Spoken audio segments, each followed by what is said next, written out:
o'clock for Action News 5 at midday. Hope you'll tune in and be sure to get updates with us both on air, online, on the latest from Francine.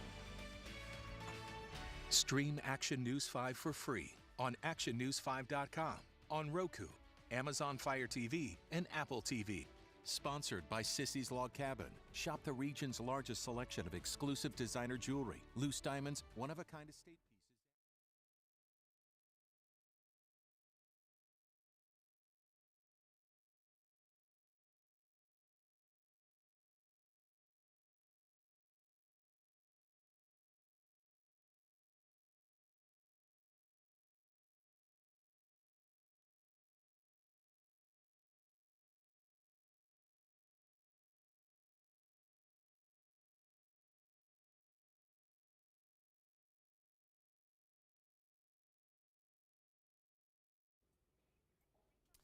It went from such a pretty day yesterday to this. It's terrible.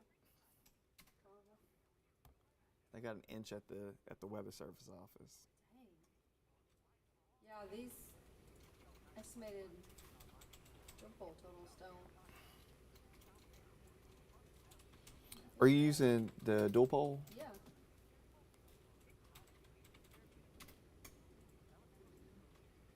I guess it's picking up more out there, but still.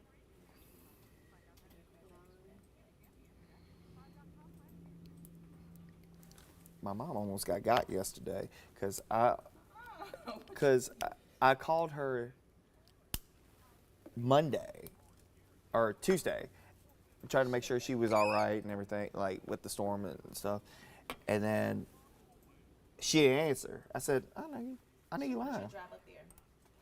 And then, so I called her yesterday after I got my haircut. She didn't answer. I said, hold on, I'm about to send the army. As you should.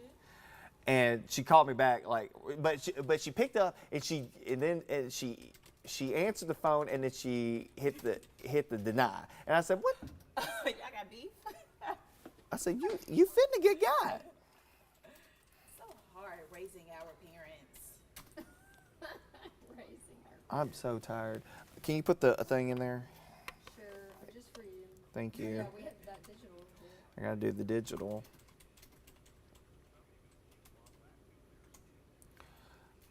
But yeah, I said, okay. And she finally called me back and I said, all right. I'll see how. She was doing. She said, oh, I was out in the yard picking stuff up. And I said, sure you were. For 2 days? It's a whole bunch out there. See, the power's already out.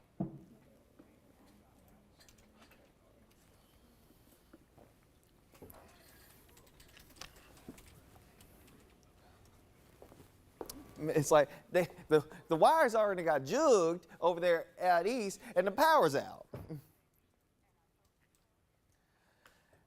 You just checking in on Toby Town? Well, the other camera was frozen, so I decided to pick this one.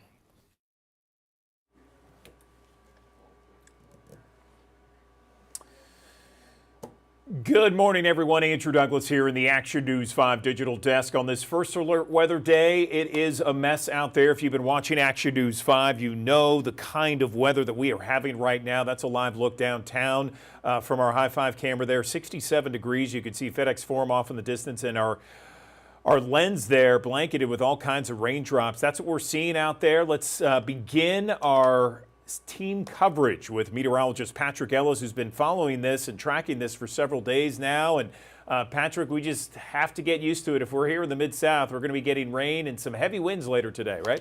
Yeah, today's the first day in a long time that I forecasted 100% chance for rain, because everybody's going to get rain at some point, and it's going to be for a long period of time across the Mid-South as we go through the course of the day. Of course, just this morning, we've picked up a fairly decent band. This is the first band moving through the area here this morning. This band of rain has been slowly lifting northward here this morning, but the heavier band has put down about an inch of rain out at the Agri Center this morning. We are closing in on an inch here in Midtown down as well as the line works its way slowly to the north. That is just one band. Remember, we've got a lot to go here as we go through the course of the day. So we're not done just yet, but the coverage of rain obviously on the increase across portions of the area, because remember, there are parts of the Mid-South so far that haven't even gotten rain yet. Dyersburg as well as Blytheville have not seen rain just yet, but everybody will eventually see the rain increasing here over the next couple of hours. Farther down to the south, we are tracking the heavier bands of rain developing across central Mississippi. See from Yazoo City heading up towards, say, Lexington, west, and out towards Winona and Grenada this morning. This band of rain is gradually lifting northward. This will be moving up towards places like Clarksdale, Marks, as well as Batesville and Oxford, probably within the next couple of hours. That is still far and away from the actual center of circulation of what is now Tropical Storm Francine. Actually, Francine's center circulation is down here closer to Taylorsville, Mississippi this morning, actually coming up into the boot heel of Jefferson Davis County. That's lifting northward here this morning. And again, it's odd to say that because you're probably thinking, okay, well, there's not much rain. Well, actually, we don't have the radar site in from Jackson. This is looking from Columbus Air Force Base, but there isn't much rain actually down this way right now because of the fact that the drier air is actually winning out, and that's actually going to filter in to the storm system and bring us more wind later on today. Here's a live look outside from our T-Dot camera. This is a look at I-40 and Canada Road at Lakeland this morning. Already starting to see a lot of spinouts here this morning across many sections of the area. First Alert Traffic Tracker Taylor Tucker has been very busy this morning in the roads department. And I just saw MLGW numbers are starting to come up as well. About 3,300 homes and businesses without power this morning, primarily out east. So we've already got some power outages here this morning. The winds haven't even picked up just yet. So that's going to be something else that we watch out for as we go through the coming hours. Francine's impacts, of course, today, 72. We've already hit that, and actually from here on out we're going to be dropping our temperatures through the course of the rest of the day. Temperatures will hover in the 60s, a northeasterly wind that's sustained 20 to 25 miles per hour. Gusts will be closer to 30 and 40 miles per hour, especially after lunchtime today. Notice the wind starting to increase as we head towards lunchtime. As you're checking in at midday today, we'll start to see the winds easterly turning northeasterly. And again, the gusts upwards of 40 miles per hour this afternoon into the early evening hours. So the biggest impact, I think, from the wind perspective starts after lunchtime and continues through the early evening hours here across the Mid-South, where we'll have pretty persistent gusts at 40 or above for a couple of hours. Here's a look at our First Alert Futurecast showing those bands of rain lifting northward. And again, keep in mind the center circulation with Francine is still well to the south of us. As I said, coming up closer to Bassfield, Mississippi this morning, Taylorsville, Mississippi, Collins, Mississippi. If you know where those locations are, you've been out in the woods like me a time or two. But still, the Highway 84 corridor is in South Mississippi. It's a long way away from here. That's about a 5-hour drive from Memphis in the Mid-South. So that is where the center circulation is, and it's only moving at about 10 miles an hour. So it's going to take some time for the center circulation to get up here, and still, remember, as the storm is moving onshore, all of that wind energy that was near the center of circulation, very close to the eye, is now being expressed outward and away from that center of circulation as it's unraveling. So that's why the winds are going to start to increase here, along with the heavy downpours as we head through the afternoon hours, even though the center circulation may not get here for another 12 plus hours. Okay, another 12 plus hours. But notice the wind still out of the north and northeast throughout the course of the afternoon and early evening hours. This is 7 o'clock tonight. Still heavy downpours across West Tennessee, northern portions of Arkansas.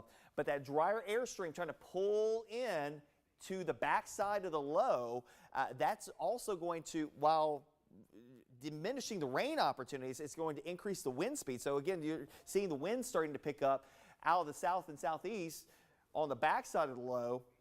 And this would also be probably about the time that we can see a few isolated spin-up tornadoes as well out here in our far easternmost communities on the far eastern flung portion of that storm system.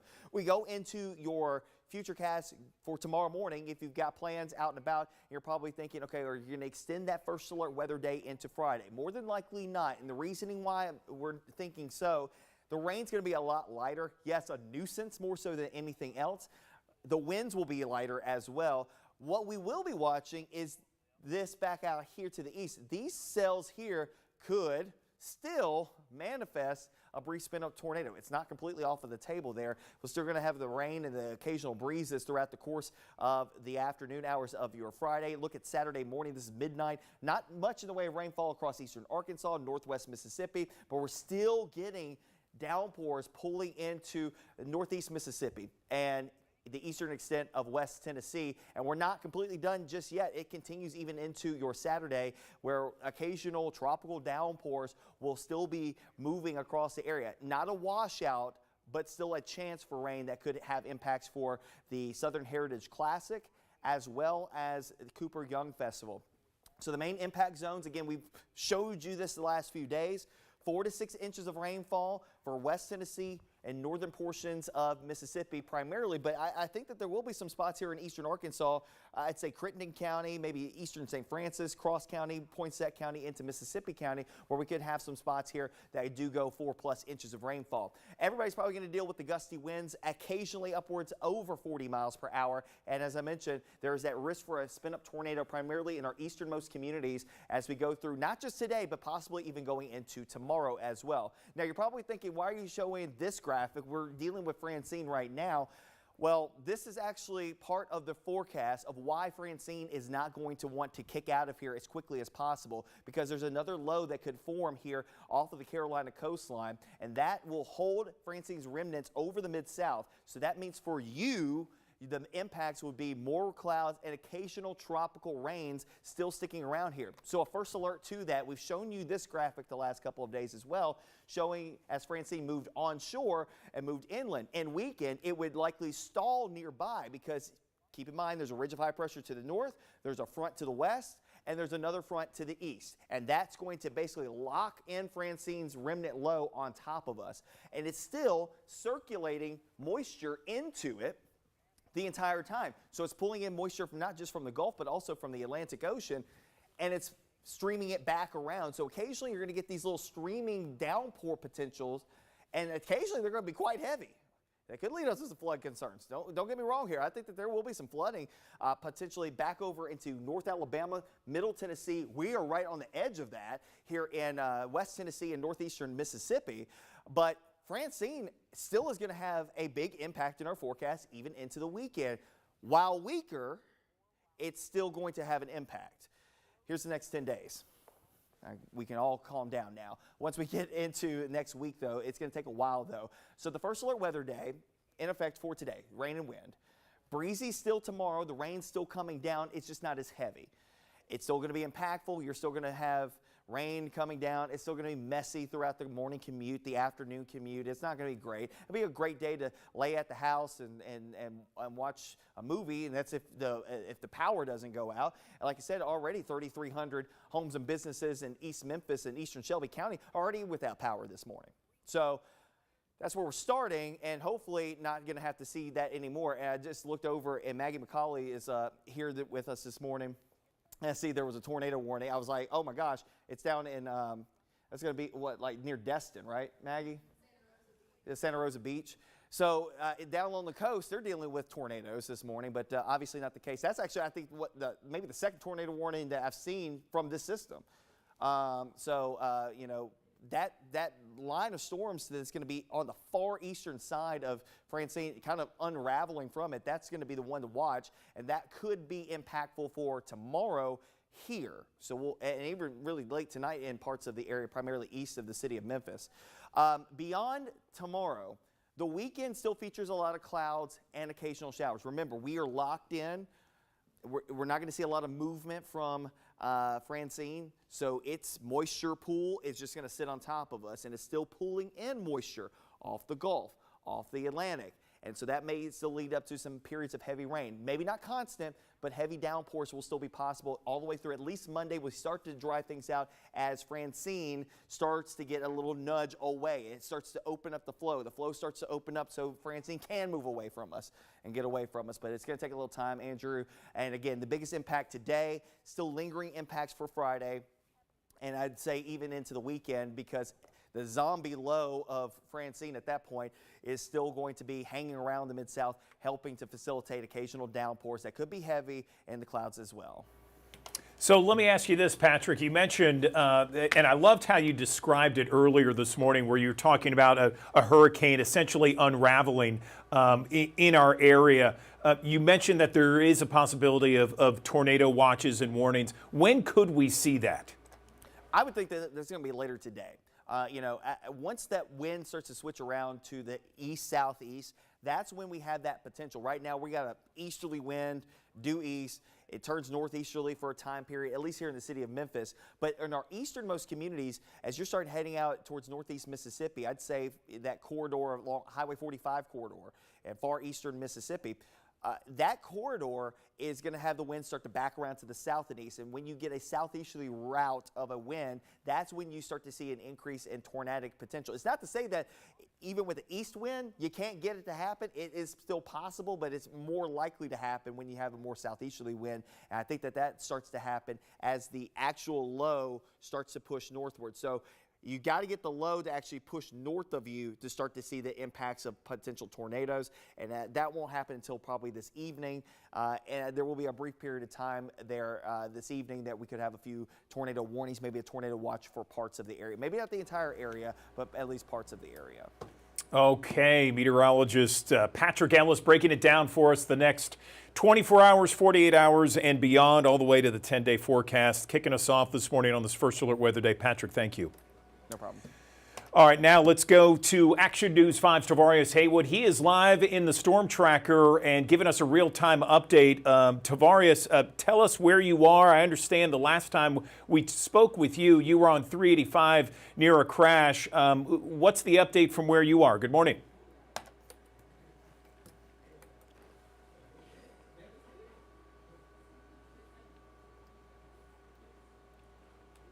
I want to take it to you really quick right now.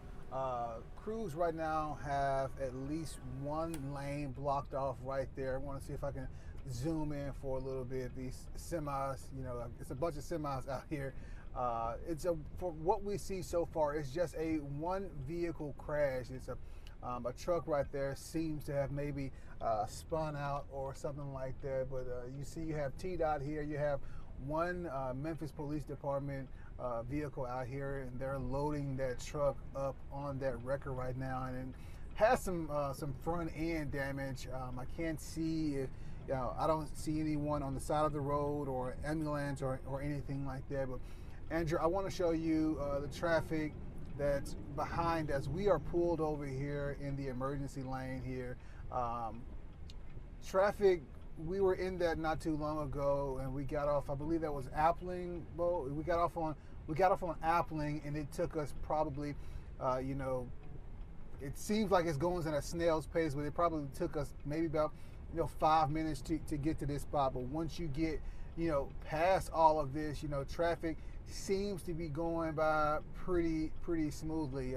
Again, if you're on 385, Andrew, driving over here, I saw a truck veered over in the ditch. I saw an overturned vehicle, and we also saw that crash that I brought to you right at the 6:30 half hour. So, Andrew, again, we can't stress this enough. It's raining out here. The roads are slippery. It's puddling. This is a time to, drive with caution for sure. Don't be in a hurry to get anywhere, not to work, not to school. Take your time and get there safely. You don't want to end up in a ditch on the side of the road or anything like that, Andrew. Yeah, let me ask you really quickly, T, what's the wind like out there? I know it's supposed to get windy later today. Are you experiencing any wind right now? Not right now. Earlier when we got on the road, our photographer Bo Bradley, he said that he could feel the wind, kicking up and kind of moving the storm tracker side to side.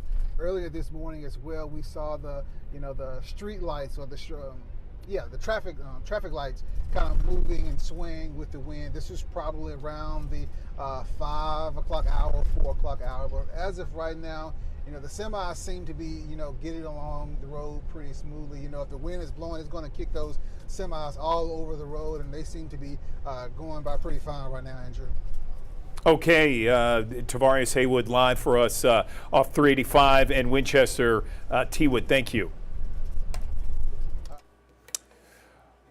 All right, now let's talk about outages because we know that's going to be an issue here over the next 24 to 48 hours with Action News 5's Sydney Gray. Hey Andrew, good morning. Well, it's already been a pretty impactful morning when it comes to the storms we're seeing all across the Mid-South. That rain obviously coming down pretty heavy here in the downtown area. Just taking a look behind me, we have been feeling quite a bit of that wind this morning, but they have MLGW crews placed on standby to help should anything happen today as we experience this weather. Now, as you prepare for potentially hazardous weather, MLGW wants you to keep those batteries, portable chargers, and enough non-perishable food and water that could last you up to 3 days. The utility also says that gusty winds and heavy rain, it really could set up the perfect storm for outages today caused by those falling trees. We heard from CEO Doug McGowan, and he says they've got more than 130 tree trimming crews and they are ready to clear any debris.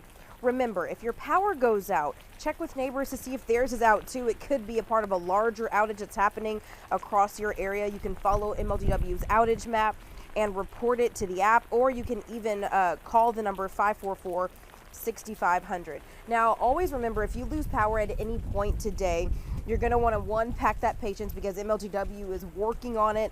Be mindful that they are going to be prioritizing hospitals and areas of large impact and any areas that have potentially dangerous materials in streets. So be aware of that. Again, you can always call and report those outages, but have your batteries, have your water, and just be prepared as we deal with these stormy conditions. I'm in downtown Memphis. Sydney Gray, back to you.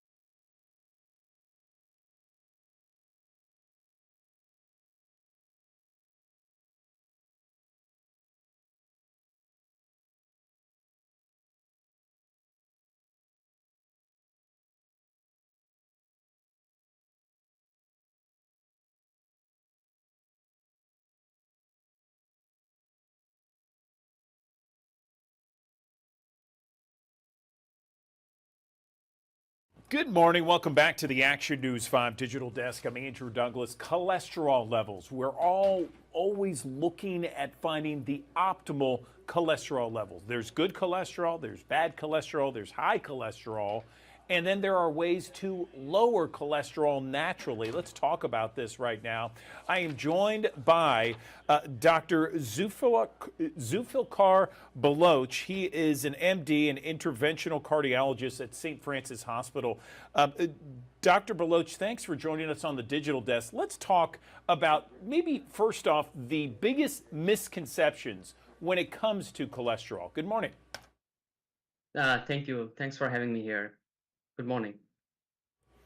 So where do people get it wrong, doctor? What's their biggest problem when it comes to making sure we have the optimal level of cholesterol?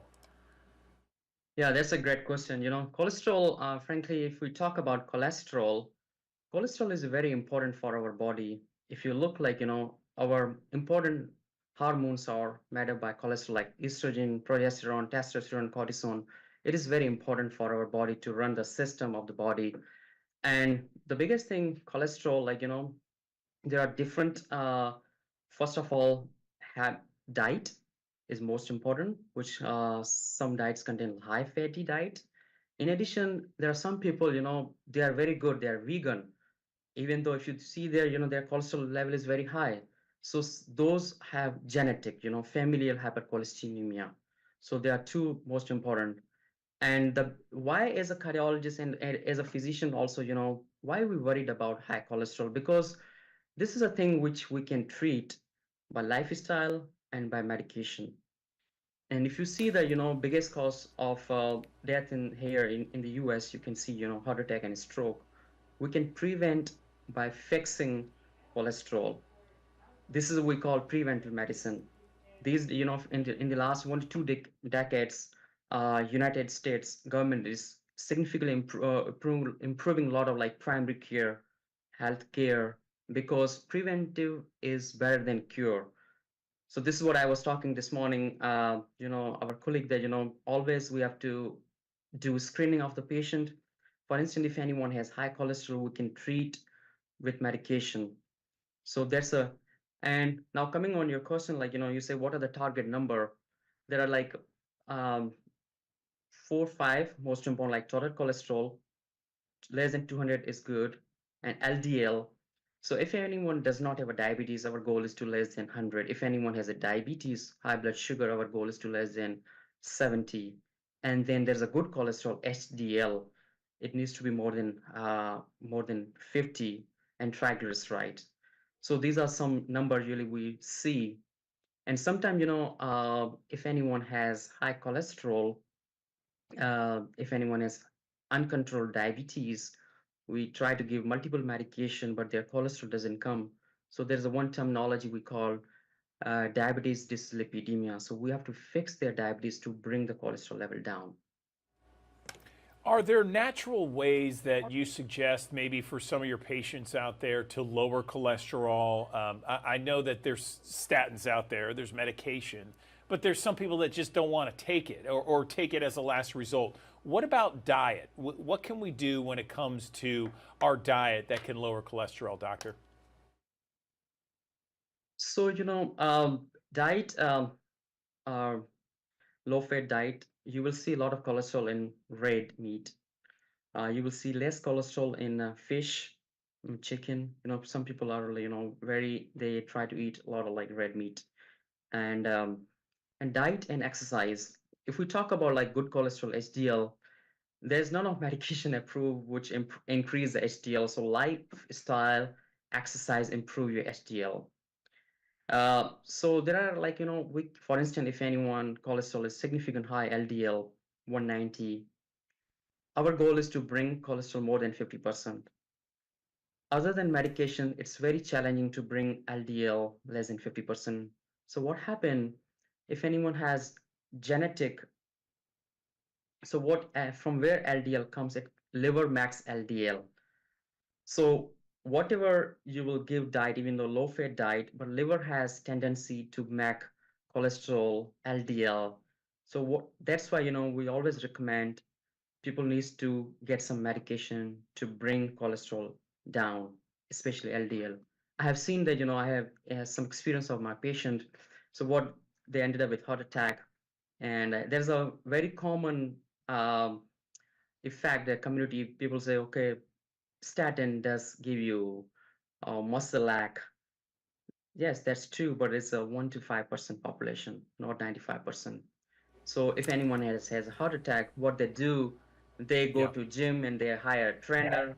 Trainer will ask them to do 30 minutes, 45 minutes non-stop workout. At the end of the day, they will come with muscle pain and they will think about, oh, statin is irresponsible for my muscle pain. So we have to be very careful. Yeah. So let me ask you, doctor, because I appreciate this. More fish and less red meat certainly are ways. Diet and then exercising as well. What about nuts? I've heard like walnuts. In fact, I had higher cholesterol, but I took. My mom told me, of all people, take about a handful of walnuts every day with yogurt and what have you, and you'll see your cholesterol go down. And that's exactly what happened. I'm surprised that isn't, written everywhere. What do you think? Yes, that's good, nuts, seeds, those. And if you 100 years ago, there was not medication. So people used to like eat these plants and herbal medication. But a lot of research is coming out. And then herbal medication, there's not a research. Like there's common misconception, people that like red rice. It's not approved by FDA. FDA doesn't say take red rice. And fish oil, omega-3, it also does decrease cholesterol, but you have to take like bunch of fish oil, bunch of omega-3 to bring cholesterol down, which is needed to reduce the risk of heart attack and stroke. Yes, I understand.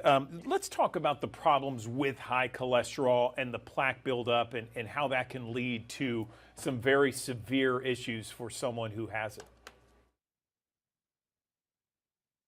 Yes, so what happened, whenever our total cholesterol LDL is high, so what it does in the blood vessels, which we call arteries, slightly it build the atherosclerosis plug.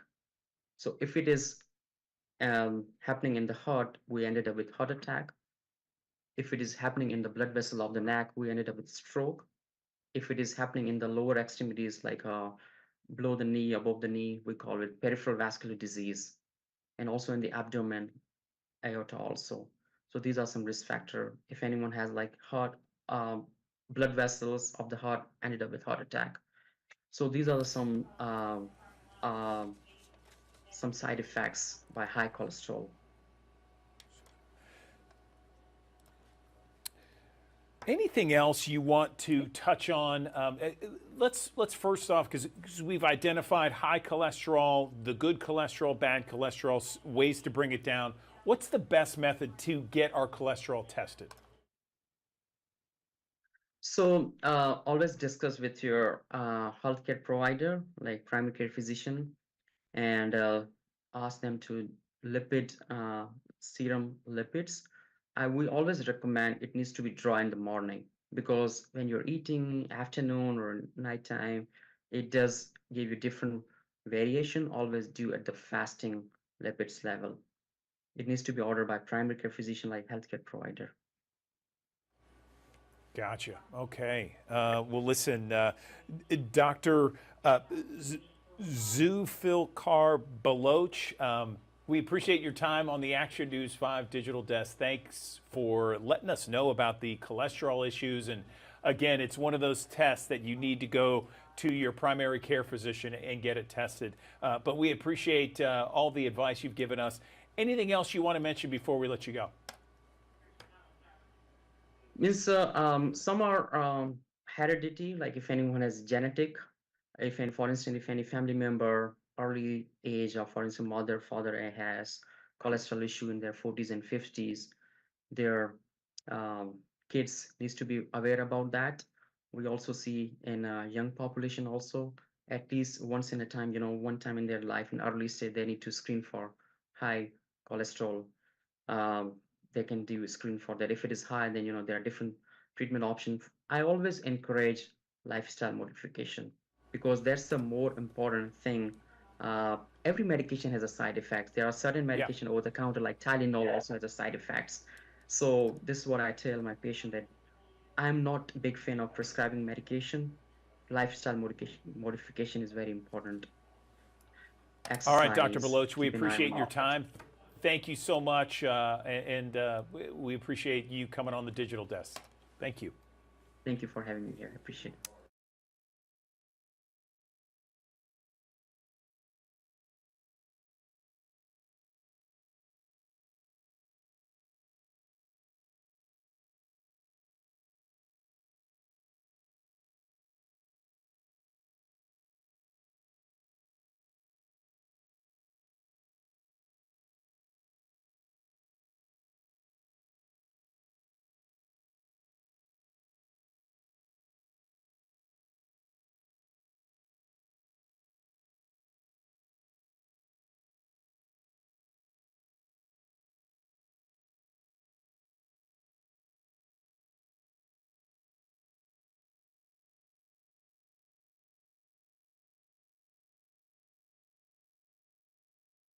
St. Jude Children's Research Hospital is world renowned for its work in pediatric cancer research and treatment. And as part of its mission to defeat cancer, St. Jude is raising awareness with an important message for parents. HPV vaccination is cancer prevention. Let's talk more about this issue right now with Heather Brandt. She is Director of HPV Cancer Prevention Programs at St. Jude Children's Research Hospital, joining us on the Action News 5 digital desk. Heather, good morning to you.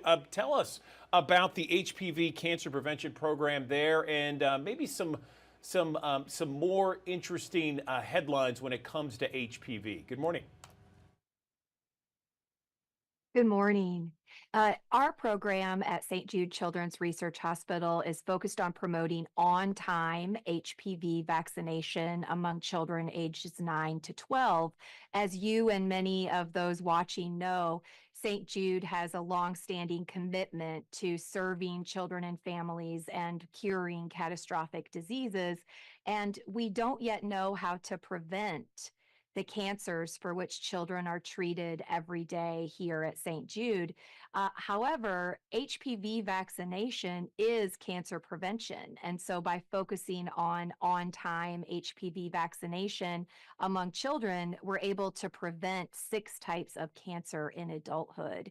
And so our program is focused on ensuring that parents, caregivers, those who are making vaccination decisions for families and children have the information they need to know HPV vaccination is very safe, it works very well, and it provides long-lasting protection. So, Heather, we know here in Memphis in the Mid-South, I mean, St. Jude Children's Research Hospital, what a gem. What a gem for our community to have you and everyone at St. Jude in our backyard. Tell us some of the misconceptions about HPV that are out there. So there are several myths and misconceptions about HPV vaccination. First, one of the more common misconceptions is that HPV vaccination is only relevant to girls and women. And nothing could be further from the truth. HPV vaccination is for everyone, males and females. In fact, the most commonly diagnosed HPV cancer is oral pharyngeal cancer, which occurs at the base of the tongue and tonsils. And that cancer is most commonly diagnosed in men, followed by cervical cancer in women. So this means that HPV is cancer prevention for everyone, and HPV vaccination is routinely recommended for males and females. A second is about the safety of the vaccination. This vaccine is very safe. We have more than 18 years of safety and monitoring data to tell us that this vaccine is like all other vaccines in terms of some pain, soreness, redness, swelling at the injection site, but otherwise, no additional safety considerations or concerns for us to worry about. And then lastly, we often hear, how do we really know that giving this vaccine to children is going to prevent cancers in adulthood? And we're starting to see those benefits. We're starting to see reductions of HPV precancers and cancers, and some countries like Australia, which have really high HPV vaccination coverage, they're on track to eliminate HPV cancer, starting with cervical cancer by the year 2035. So this is a vaccination that's for everyone. It's safe and it works really well to prevent HPV cancers. Okay, and so we have thousands of people that watch us each and every morning here on the digital desk, Heather. If there's some parents out there that want some more information, do they contact their pediatrician about it? How do they go about getting the HPV vaccine? So we encourage parents to talk to their child's healthcare provider to ask and get answers to their questions. We also want parents to be prepared for those conversations. And so we hope that people will visit our website, stjude.org/HPV and stjude.org/prevent HPV. We have several resources, including frequently asked questions about HPV vaccination, more details on the recommendation for which children should be getting HPV vaccination, which is basically all children ages 9 to 12 should complete the 2-dose series so that parents can be prepared for those conversations with their child's healthcare provider. Okay, Heather Brandt with St. Jude Children's Research Hospital. Thank you so much for joining us and spelling it out for us, HPV, the vaccine, and when parents should consider it for their children. We appreciate your time.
News 5 Digital Desk. Life these days can be very stressful for so many Americans. We're talking about work, inflation, politics, families, the kids' schedules.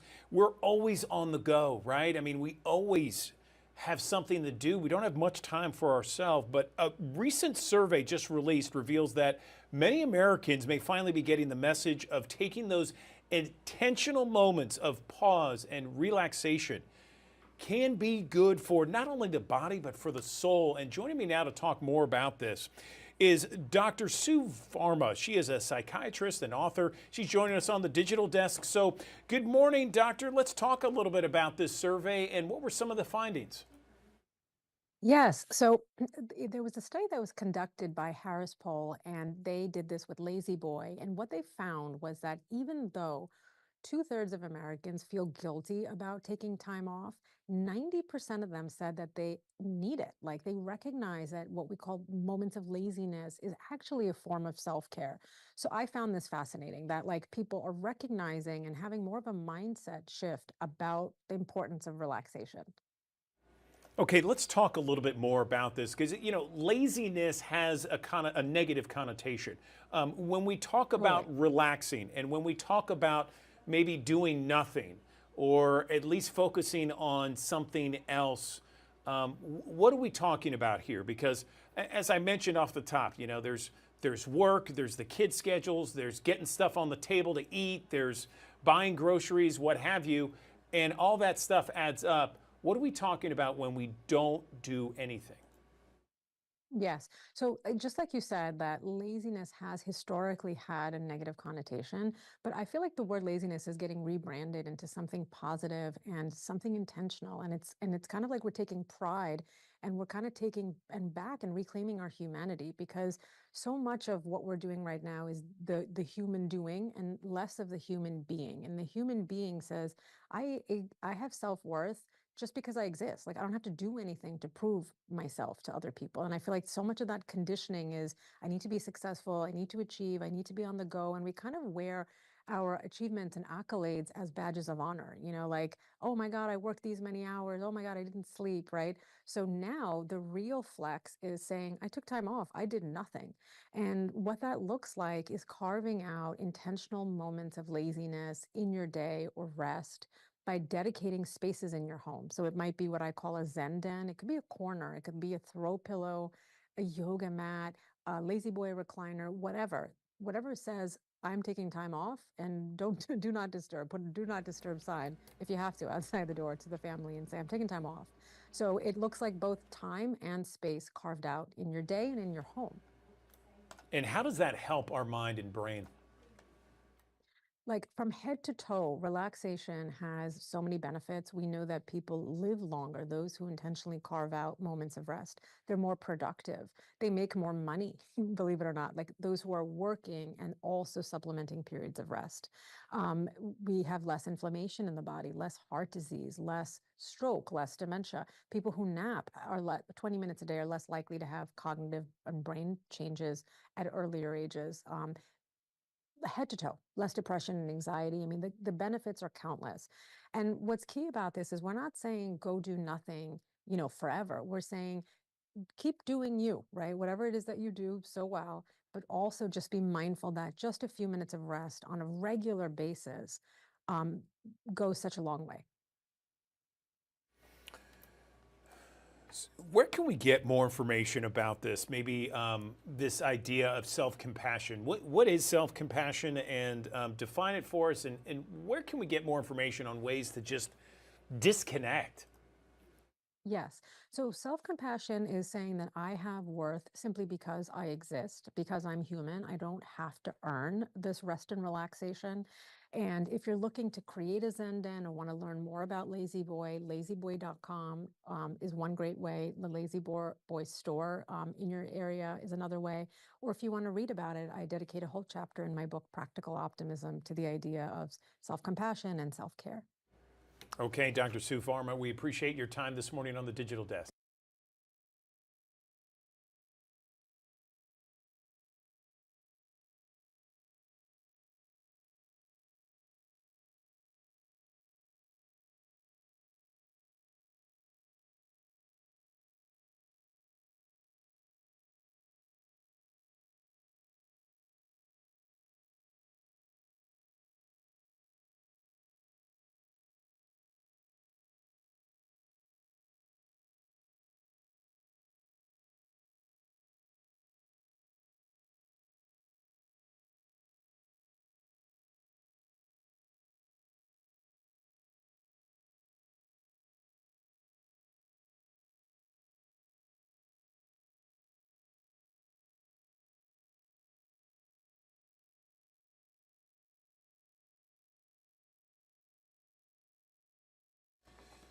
Good morning. Welcome back to the Action News 5 Digital Desk. I'm Andrew Douglas. I want to talk about Wounded Warrior Project right now. They partner with organizations all across the country to expand reach and enhance programs, improve advocacy efforts for post 9/11 injured veterans and their families. And in return, the organization provides companies with a way to support their communities, involve employees, make an impact in the lives of the wounded, the ill, and the injured veterans. I want to talk more about what they do and how important these nonprofit business relationships are. I'm joined now, I believe it's Bree Katzer-Todd, VP of Business Development for Wounded Warrior Project, and Brian Tucker with CSX. Thank you both for joining us. Bree, over to you. Tell us about some of the programs and services offered to veterans through Wounded Warrior Project, and how do these corporate sponsorships and partnerships really help make these services possible? Good morning. Good morning. Thank you so much for having us. Wounded Warrior Project has a number of different programs to really meet the warrior where they are in their recovery journey. And they focus on mental and brain health, financial wellness, connection, advocacy efforts, as well as physical health and wellness. And we provide these programs free of charge to the warriors and their family members. And that's really where our corporate partners step in, because they help us fuel our programs and services. They help provide much needed funding, they engage their employees, they connect with communities, and they help amplify the mission of Wounded Warrior Project each and every day. Brian, over to you. Tell me about CSX involvement with Wounded Warrior Project and why you decided to get involved, and specifically about this drone program, I believe, that you are helping fund, right? That's correct. Well, service is really part of CSX's DNA. Every day, the men and women of CSX, the 23,000 railroaders, are out there in service to our country's economy, keeping goods moving across the country. But our connection to service runs even deeper than that. About 1 in 5 of our employees is a veteran, has served our country. So it's something that we care deeply about, something that our employees are very close to. And that's why we're so proud to partner with the Wounded Warrior Project to offer a whole host of programs and support and resources, but the one that we're particularly proud of is the Warriors to Work program, and this is the drone certification program. We have equipment, we have experts, we use drones in the railroad industry, and we train these veterans to get certified as drone pilots to help with that transition from military service to the civilian world. And that is something that we're really excited about, and we're very proud to help these warriors as they make that transition, because we know that it can be a challenge. Bree, tell me a little bit about Wounded Warrior Project. So many of us know that name and maybe have some familiarity with what exactly it is, but can you spell it out for us, and how long you guys been in existence and what exactly you do?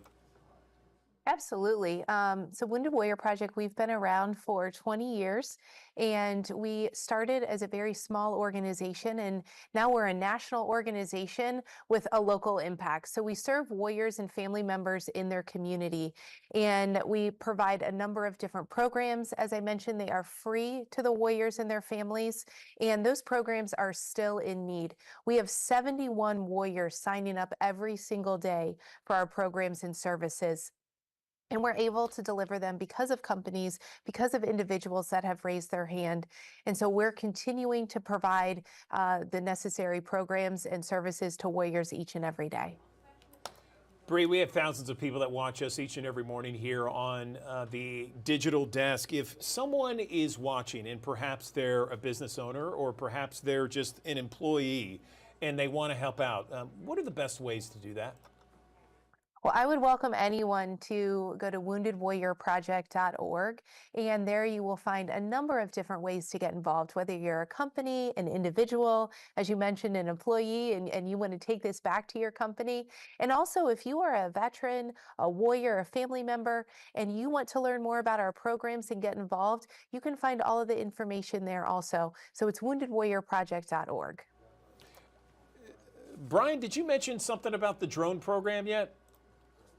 Yes, I did. That's a program, it's the Warriors to Work program, and we're specifically focused on providing drone certification training to the Wounded Warriors through the Wounded Warrior Project, and something that we're very proud of. And tell me what it's been like to partner with Wounded Warrior Project. Has it benefited your business, employees? What?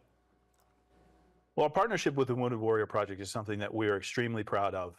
As a partner, you want to have a relationship where you can grow together, and that's exactly what we've done. I mentioned that we have a number of things that we're working on, but we're always working together to increase the impact. It's more than just writing a check. It's really about getting our employees involved, finding ways to make connections that make sense for our business. And we've actually hired some of the Wounded Warrior members.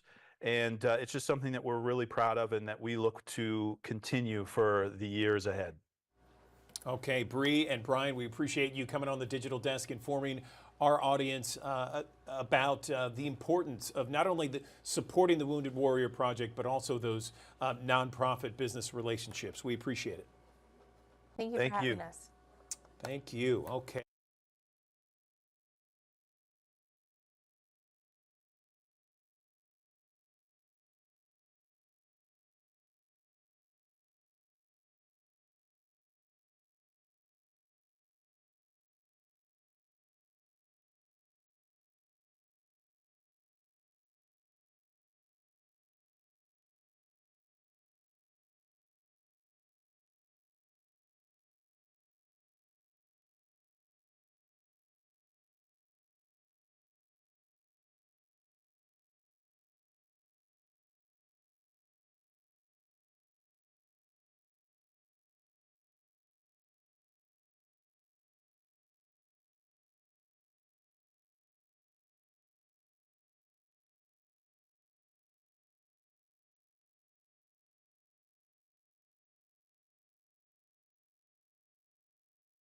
Good morning. Welcome back to the Action News 5 Digital Desk. I'm Andrew Douglas. Get this, more than 64 million Americans live with a disability, and most of them do not have the help of a service dog. Service dogs can do amazing things. It's really incredible how you can train them to pull wheelchairs, turn on light switches, open and close doors and drawers, pick up various items that have dropped, and plenty more. In fact, service dogs are more than just companions.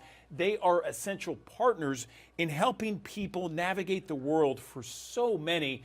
Many of them have disabilities. Let's bring in a couple of ladies here to talk more about the importance of service dogs and what they mean for our country. I'm joined now by Raquel White. She is with Corporate Affairs and Eukanuba. And then I have Paige Mazzioni. She is with Canine Companions. Ladies, good morning to you both. Let's talk a little bit about, first off, Paige, let's go to you and talk a little bit about the service dog industry and the involvement in training these dogs. Good morning. Good morning. So as you said, 64 million Americans and growing have a disability that can be helped with the support of a service dog. And Canine Companions, we train service dogs and place them with people with over 65 different disabilities, everything from physical disabilities to cognitive disabilities to hearing loss to military-related PTSD. And we place our dogs with children, adults, and veterans free of charge. We also have facility dogs who work with professionals in settings like the criminal justice system, hospitals, and education, and they help many people every day. And we have a 98% success rate with our matches with our clients. How long does it take to train a service dog? Does it depend? No, it takes about 2 years total. We invented the concept of the modern service dog in 1975, and we created the methods of training to teach the tasks that mitigate the symptoms of a disability. And since then, we've evolved our training at our 7 campuses where our professional trainers train our dogs in over 45 tasks. And as you said, those tasks can be everything from opening doors, picking up items, many tasks that mitigate the symptoms of a disability. We also make sure that we look at the aptitude of the dog and place it with a person that's well matched for their future partnership. Yeah, amazing video that was just shown about all the different things that service dogs can do for so many different people. Raquel, over to you. Tell me about Eukanuba and some of the different programs they have in place from now until the end of the year to support the training of these dogs? Absolutely. For more than 30 years, Eukanuba has partnered with Canine Companions to provide the science-based nutrition that pets need, that these service dogs need, especially formulated, because it is so important to be involved with an organization like this that does so much for so many people in a specific community. This year, we have a program called Feed Eukanuba, Fuel Independence, and it's where through the end of the year, you can buy a 28-pound bag or larger of Eukanuba dog food, and $20 will go to Canine Companions to support their mission and to help them with the funds, because as Paige said, they give these dogs to people with disabilities absolutely free of charge. So this is to help them with that. That's fantastic. I love that. And Paige, is there a back order? I don't know how else to say it, but is there a greater demand for service dogs than there are service dogs? Absolutely. There is a huge demand, and we are constantly trying to grow to place more dogs with more people because that demand continues to grow. And we do have an instructor here who can show some of the tasks if you'd like to see it. Would love to see it. Let's see it. All right, Thorn. Thorn, get. Good job, buddy. Come on. Thorn, lap. Good job. Good. Give. Good job, buddy. Good. Off. Very nice. Good. That is fantastic. I love it. Live demonstration right here on the digital desk. Appreciate that, ladies. Raquel, if someone wants to be a part of this, perhaps donate to this campaign, even if they don't have a dog, how can they do that? It's so important for people to get involved. So like you said, to donate, Canine Companions is a 501c3 charity, and so any amount is welcomed and needed. You can also volunteer. They have a number of volunteer opportunities. You can volunteer to fundraise for them. You can even volunteer to become a puppy raiser, which I can't imagine anything better. Or like we mentioned, you can buy the Eukanuba food. So if you'd like to learn more, you can visit eukanuba.com/us/canine-companions. Excellent. And Paige, anything else before we let you go? I love who's sitting between you two right there. This is Jingle. Jingle loves to be loved and loves to love, as you can tell. So the dogs are great at performing tasks. They're also great at giving love. He's demonstrating. Well, ladies, listen, I appreciate it very much. Thank you for really kind of shedding a light on this issue and really giving us detailed information about it. We appreciate it. Thank you very much.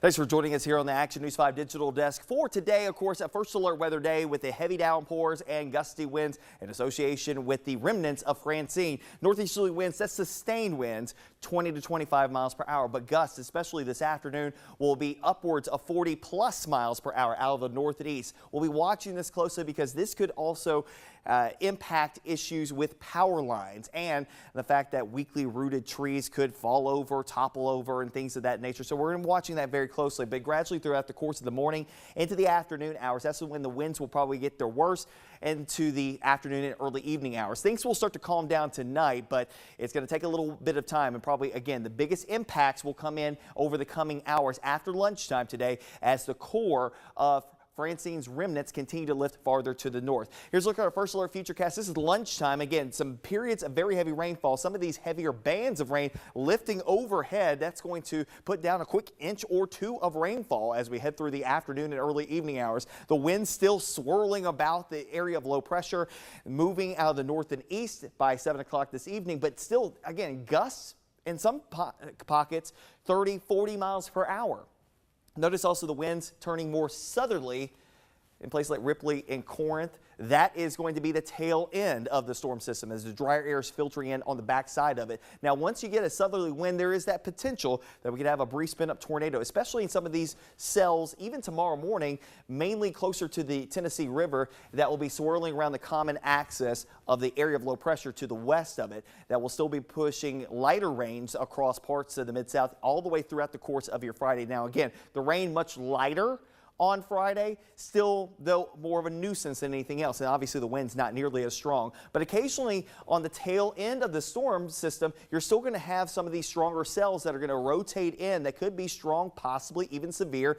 That continues even into the overnight period of Friday into Saturday. Saturday morning we could have a few gusty showers and storms, and then eventually we'll start to see a little downward trend in the coverage of rain. But the area of low pressure that's associated with Francine is not going anywhere anytime soon. It's likely to continue to be part of our story at least through the weekend. Now, as far as the main impacts are concerned here today, everybody's going to deal with the torrential rainfall, 2 to 4 inches as a baseline. Locally, though, over 6 inches of rainfall, so that could lead up to some localized flooding. Many of you dealing with gusty winds, occasionally those gusts over 40 miles per hour, and for some, a quick spin-up tornado that could come with very little warning, especially east of I-55. That'll be the main impact area to watch out for. The other thing that we got to watch out for, there's another system that's trying to form out in the tropics off of the Carolina coastline, and you're probably thinking, why do I need to know about that? Well, it's part of the forecast too, because if we didn't have this forming, a high to the north and a low to the west, Francine would get out of here. But unfortunately, just not the case. Francine's going to stick around for the next couple of days. So that means that because of a developing area of low pressure off of the Carolina coastline, this could actually help to filter in, one, more moisture in our area, help to facilitate those downpours as we head through the weekend and early portions of next week. But also, it keeps Francine from moving all that much. So it holds it overhead, so that brings an impact of more clouds and occasional tropical rains to the Mid-South as we head through that time frame. Here's a look at our first alert futurecast again. Francine sticking around because, again, once it gets here, it just doesn't move all that much because you got an area of low pressure to the west, you got an area of high pressure to the north, and that developing area of low pressure to the south. That's still pulling in a lot of moisture off the Gulf and the Atlantic Ocean that could facilitate some heavier pockets of rain that could additionally add in some flooding concerns even into the weekend and into early portions of next week. It will all be determined ultimately of where those bands of rain will set up shop. But it tends to be that for the most part, they will be farther to the east. Now, the first alert weather day continues for today. Heavier pockets of rain occasionally for your Friday. We go into Saturday and Sunday. It will be pockets of heavy downpours that could develop as the low swirls about amid the clouds as we head towards Saturday, Sunday, Monday before the pattern starts to switch up heading into next week.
Good morning. Welcome back to the Action News 5 Digital Desk. I know there are plenty of people across Memphis and the Mid-South that are excited. I'm talking to my next guest because we have a lot of Pittsburgh Steelers fans across our area. I'm joined now by NFL great Merrill Hodge, and he is wearing his Pittsburgh Steeler 33 number there as he talks about, for us anyway, how to tailgate like a pro. Merrill, great to see you on the digital desk. So if someone's tailgating, whether it's college or professional football, where do they begin? Good morning. Yeah. Well, thanks, Andrew.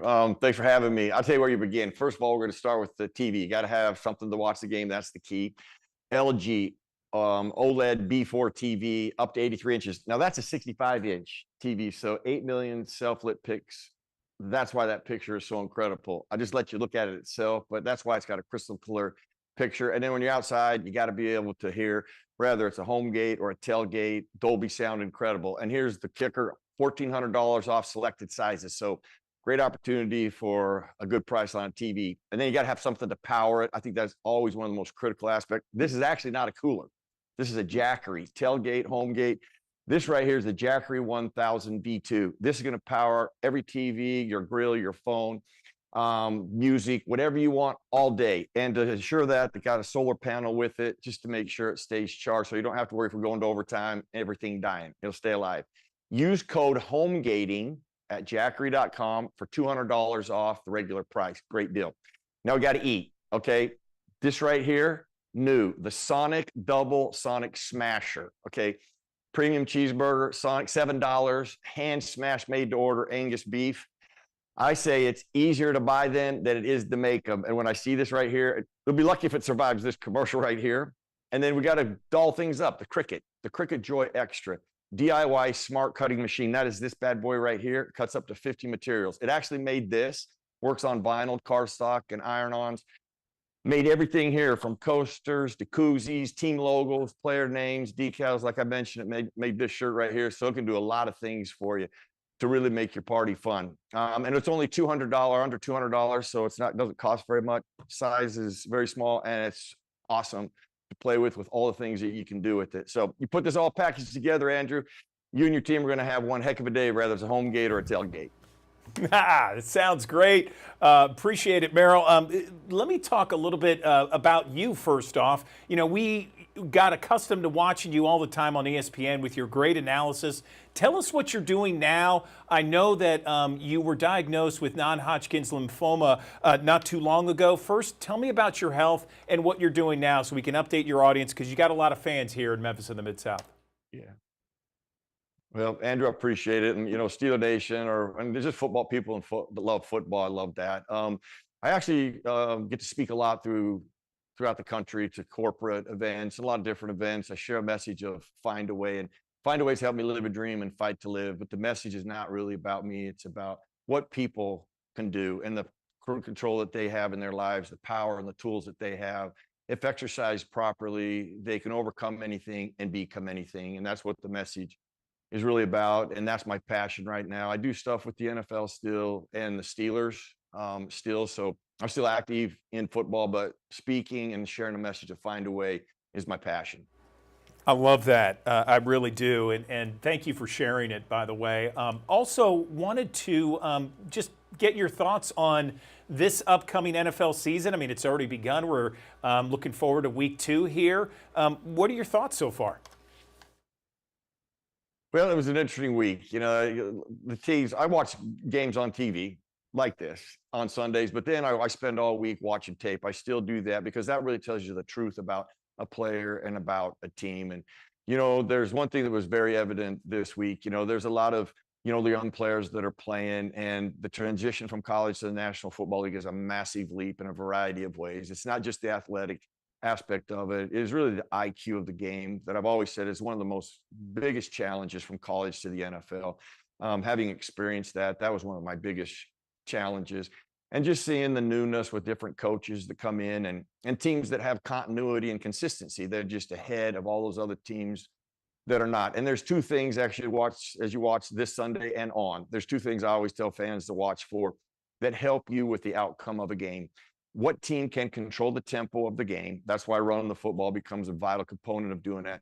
And then the turnover battle. If you looked at a lot of the games, the wins and losses, it all hinged around that one statistic. The most important statistic is turnovers. You're consistent there. You control the tempo. You got a chance to win in the National Football League consistently. If you can't do those two things, then your team's probably going to struggle, and it's probably the reason that they don't win consistently on Sundays. So we know that, Buffalo, Kansas City, San Francisco, I mean, people are picking them to do really well. Dolphins, some are picking them. Is there a dark horse, perhaps a team that is not on the radar that you think is going to surprise a lot of people, Merrill? Yeah, well, listen, I know Detroit's not surprising anybody, but a team that actually, did really well and then they kind of fell off the map, but they revamped themselves with what I just mentioned is actually the Philadelphia Eagles. They went back and looked at their team and like, wow, we completely lost our running game. And that's controls the tempo of the game. That sets things up. It makes it easier for everybody, not just your quarterback, but your defense. And I think the Philadelphia Eagles might be a team, that we see get back to where they were a couple of years ago, even though they fell off last year drastically. Fantastic. Well, listen, Merrill Hodge, it's been a pleasure to talk with you. Appreciate all that you do for everybody out there, not only those audiences that you speak to, but the NFL and beyond. We appreciate your time on the digital desk. Thank you. Andrew, you're the best. Thank you, brother. Appreciate it. You got it. All right. Another live look from our High Five camera here in Midtown Memphis, where we are getting the remnants of Francine, and it's going to be a soggy couple of days. We'll be talking about your forecast in 1 minute.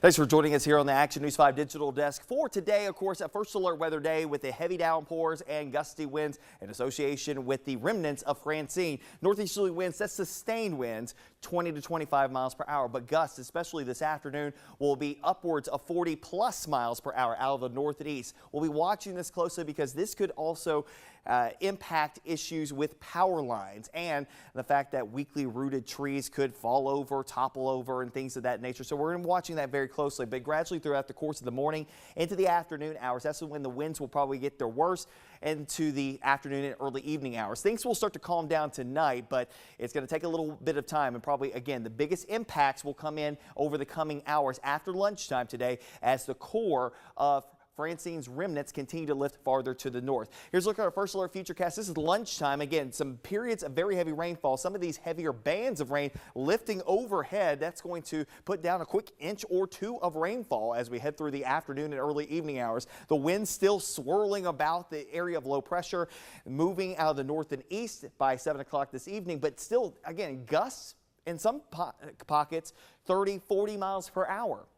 Notice also the winds turning more southerly in places like Ripley and Corinth. That is going to be the tail end of the storm system as the drier air is filtering in on the backside of it. Now, once you get a southerly wind, there is that potential that we could have a brief spin-up tornado, especially in some of these cells, even tomorrow morning, mainly closer to the Tennessee River, that will be swirling around the common axis of the area of low pressure to the west of it. That will still be pushing lighter rains across parts of the Mid-South all the way throughout the course of your Friday. Now, again, the rain much lighter on Friday, still though more of a nuisance than anything else, and obviously the wind's not nearly as strong. But occasionally on the tail end of the storm system, you're still going to have some of these stronger cells that are going to rotate in that could be strong, possibly even severe. That continues even into the overnight period of Friday into Saturday. Saturday morning we could have a few gusty showers and storms. and then eventually we'll start to see a little downward trend in the coverage of rain. But the area of low pressure that's associated with Francine is not going anywhere anytime soon. It's likely to continue to be part of our story at least through the weekend. Now, as far as the main impacts are concerned here today, everybody's going to deal with the torrential rainfall, 2 to 4 inches as a baseline. Locally, though, over 6 inches of rainfall, so that could lead up to some localized flooding. Many of you dealing with gusty winds, occasionally those gusts over 40 miles per hour, and for some, a quick spin-up tornado that could come with very little warning, especially east of I-55. That'll be the main impact area to watch out for. The other thing that we got to watch out for, there's another system that's trying to form out in the tropics off of the Carolina coastline, and you're probably thinking, why do I need to know about that? Well, it's part of the forecast too, because if we didn't have this forming, a high to the north and a low to the west, Francine would get out of here. But unfortunately, just not the case. Francine's going to stick around for the next couple of days. So that means that because of a developing area of low pressure off of the Carolina coastline, this could actually help to filter in, one, more moisture in our area, help to facilitate those downpours as we head through the weekend and early portions of next week. But also, it keeps Francine from moving all that much. So it holds it overhead, so that brings an impact of more clouds and occasional tropical rains to the Mid-South as we head through that time frame. Here's a look at our first alert futurecast again. Francine sticking around because, again, once it gets here, it just doesn't move all that much because you got an area of low pressure to the west, you got an area of high pressure to the north, and that developing area of low pressure to the south. That's still pulling in a lot of moisture off the Gulf and the Atlantic Ocean that could facilitate some heavier pockets of rain that could additionally add in some flooding concerns even into the weekend and into early portions of next week. It will all be determined ultimately of where those bands of rain will set up shop. But it tends to be that for the most part, they will be farther to the east. Now, the first alert weather day continues for today. Heavier pockets of rain occasionally for your Friday. We go into Saturday and Sunday. It will be pockets of heavy downpours that could develop as the low swirls about amid the clouds as we head towards Saturday, Sunday, Monday before the pattern starts to switch up heading into next week.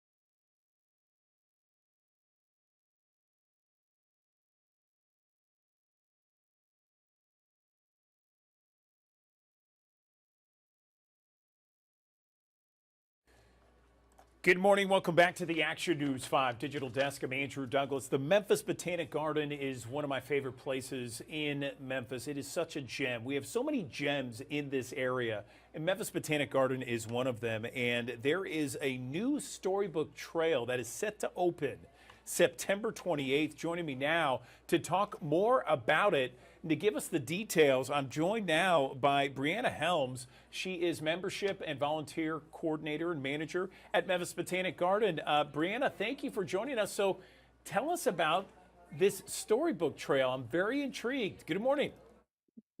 Good morning. We were very, very lucky to get a grant through the Governor's Early Literacy Foundation. And through that, we were able to have a story trail for this book right here called Lola Plants a Garden. It's a really fun story for families and children to kind of see how to plant a garden from the very beginning stages all the way through, which is perfect for our location.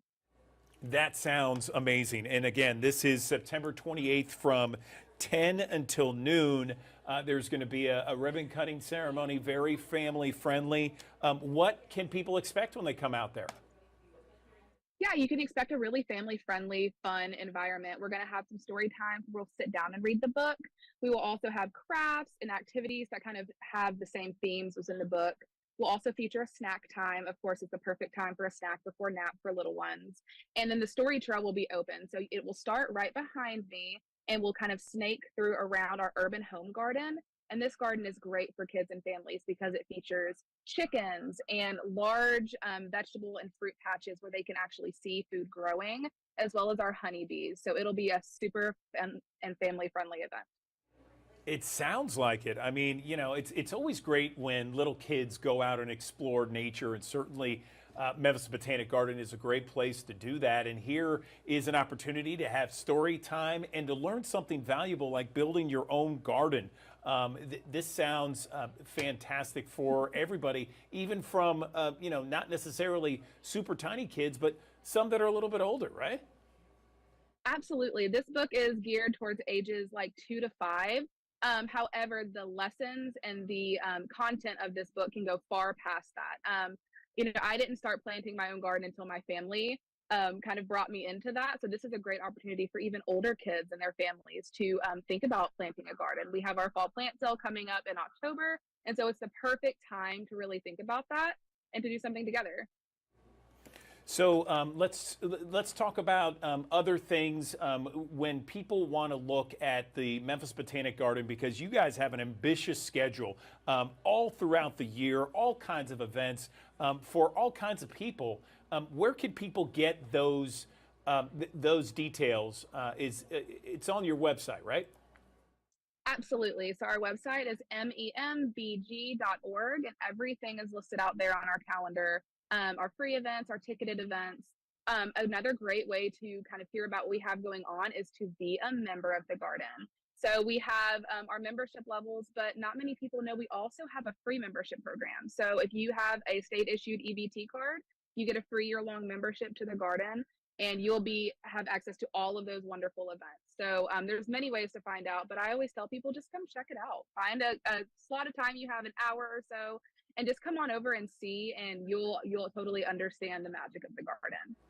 Oh, for sure. Lots of magic there, and it's so beautiful and right in the city of Memphis. So listen, we appreciate it, Brianna. Thanks so much for coming on the digital desk and telling us about this storybook trail opening September 28th. Thank you for your time. Thank you.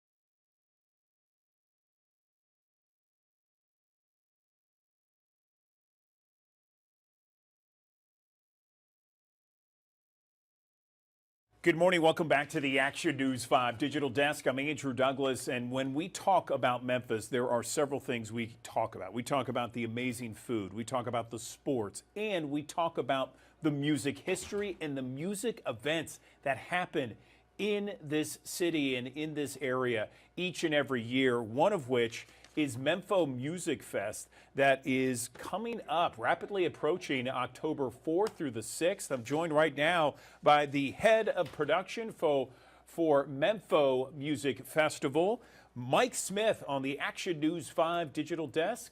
Mike, good morning to you. How are things? Hey, Andrew. Thanks for having me on. Appreciate you being here. So I understand that there was a big change to Mempho. One of which is Jack White coming to Mempho and being one of the headliners. Tell me about that. Yeah, that's correct. We had booked the band, the Queens of the Stone Age, and unfortunately for some health reasons, they're having to suspend some of their dates. We wish them a speedy recovery, but we were really, really fortunate to be able to lock in Jack White pretty quickly, and with his known success and new material out, and just the way he's campaigning his shows right now, we thought it was a perfect fit for what we were doing, and just super, super excited to have him on board. Oh, yeah, he's a big name. I mean, you know, anyone that's been to any kind of sporting event, I can guarantee you have heard Seven Nation Army at some point during that game, because that is an iconic song you hear in every arena across this country. Of course, he was the lead singer of White Stripes. Now he's on his own. And a number of different headliners there. Trey Anastasio is a member of the band Fish for a while. Goose is someone that's certainly making a lot of waves in terms of downloads. Tell us what else fans can expect. You know, we're super excited about the Roots. Everyone's familiar with Questlove and the guys that are on the Late Show with Jimmy Fallon every night. And then we're excited about Cody Jinks, great country artist, really making a lot of waves in that scene. So we've got a lot of good stuff to offer people. Yeah, Sublime with Rome, and Sublime, something that I'm very familiar with, going back to the 90s. But I think it was, the lead singer passed away, and so this is a new lead singer, but some of the same hits, right?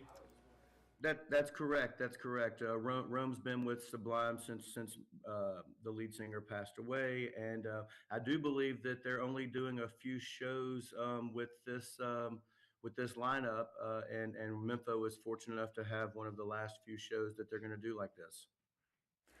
That's fantastic. And so I've been to a couple of Memphos over the years. Always a great time. I mean, a music festival is always a lot of fun, regardless of whether you like the music or not, or just a casual fan. You're always going to have a good time. So, and at Memphis Botanic Garden, which is a wonderful backdrop for this festival, tell us about some of the other things, in addition to the bands, that people can take advantage of. The garden is such a great partner in this event with us, such a beautiful location and setting for what we're able to do there. Some of the other things that we bring in is we bring in the Incendia Dome, which is a big fire dome that we have silent discos in, and local DJs, national DJs all perform in there. We'll also are good partners with the Overton Park Shell, and we'll bring in their Overton Park mobile stage, Shell stage, and we'll have some local artists and regional artists playing on that stage as well. So just lots of activities, lots of fun things. All of our charitable partners will have representation there, and yeah, we're just super excited. Yeah, so you have 3 stages. This is the first weekend in October, October 4th through the 6th at Memphis Botanic Garden. Let's talk about tickets, ticket prices, and some of the different ways that people can take advantage and get in the door. Yeah, absolutely. Tickets are on sale right now. The Tier 1 tickets are almost gone, so the price is going to increase. I believe next week. If you don't get your tickets this week, they are going to go up. So go ahead and lock those in. There's a 3-day option that saves you a little bit of money if you want to come all 3 days, and there's single-day options that you can get as well. And all those can be found at the Mempho Fest website. Excellent, excellent. Anything else you want to mention with regards to this year's event? I mean, this is going on, what, 5 years, 6 years, something like that? This will actually be our seventh year doing Mempho Music Fest. And yeah, 7th year doing it. Super excited. We just look forward to bringing people new experiences, getting to check out some music maybe they haven't heard before. A lot of smiles, a lot of happy faces, dancing, having a good time. That sounds great. I love it, and it is always. It's such a. We live in such an amazing music town that anytime there's a 3-day festival of music, people need to take advantage of it for sure. Listen, Mike Smith, really appreciate your time on the digital desk. Thank you, and good luck. The first weekend in October should be a great time. Thanks a lot, Andrew. Appreciate you having me on.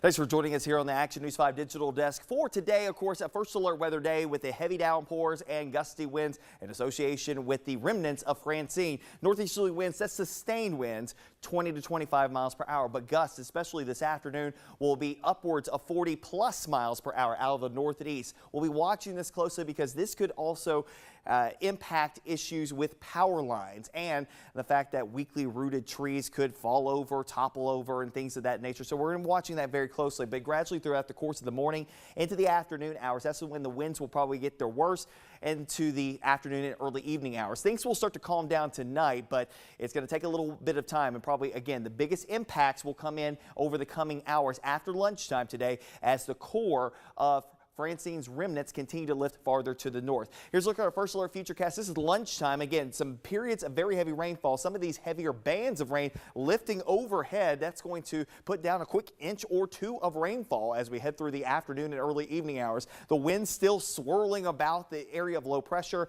moving out of the north and east by 7 o'clock this evening, but still, again, gusts in some pockets 30, 40 miles per hour. Notice also the winds turning more southerly in places like Ripley and Corinth. That is going to be the tail end of the storm system as the drier air is filtering in on the backside of it. Now, once you get a southerly wind, there is that potential that we could have a breeze spin up tornado, especially in some of these cells, even tomorrow morning, mainly closer to the Tennessee River, that will be swirling around the common axis of the area of low pressure to the west of it. That will still be pushing lighter rains across parts of the Mid-South all the way throughout the course of your Friday. Now, again, the rain much lighter on Friday, still though more of a nuisance than anything else, and obviously the wind's not nearly as strong, but occasionally on the tail end of the storm system, you're still going to have some of these stronger cells that are going to rotate in that could be strong, possibly even severe. That continues even into the overnight period of Friday into Saturday. Saturday morning we could have a few gusty showers and storms, and then eventually we'll start to see a little downward trend in the coverage of rain. But the area of low pressure that's associated with Francine is not going anywhere anytime soon. It's likely to continue to be part of our story at least through the weekend. Now, as far as the main impacts are concerned here today, everybody's going to deal with the torrential rainfall, 2 to 4 inches as a baseline. Locally, though, over 6 inches of rainfall, so that could lead up to some localized flooding. Many of you dealing with gusty winds, occasionally those gusts over 40 miles per hour, and for some, a quick spin-up tornado that could come with very little warning, especially east of I-55. That'll be the main impact area to watch out for. The other thing that we got to watch out for, yeah, there's another system that's trying to form out in the tropics off of the Carolina coastline, and you're probably thinking, why do I need to know about that? Well, it's part of the forecast too, because if we didn't have this forming, a high to the north and a low to the west, Francine would get out of here. But unfortunately, just not the case. Francine's going to stick around for the next couple of days. So that means that because of a developing area of low pressure off of the Carolina coastline, this could actually help to filter in, one, more moisture in our area, help to facilitate those downpours as we head through the weekend and early portions of next week. But also, it keeps Francine from moving all that much.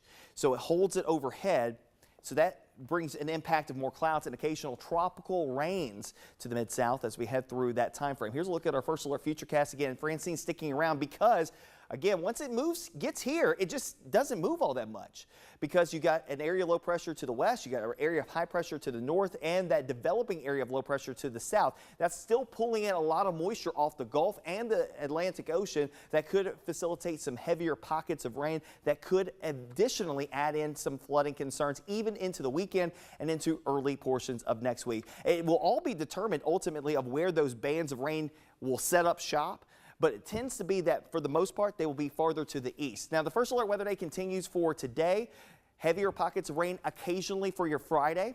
We go into Saturday and Sunday. It will be pockets of heavy downpours that could develop as the low swirls about amid the clouds as we head towards Saturday, Sunday, Monday before the pattern starts to switch up heading into next week.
Good morning. Welcome back to the Action News 5 Digital Desk. I'm Andrew Douglas. I want to talk about some advancements when it comes to people with various heart conditions, including one heart condition right now, tricuspid regurgitation.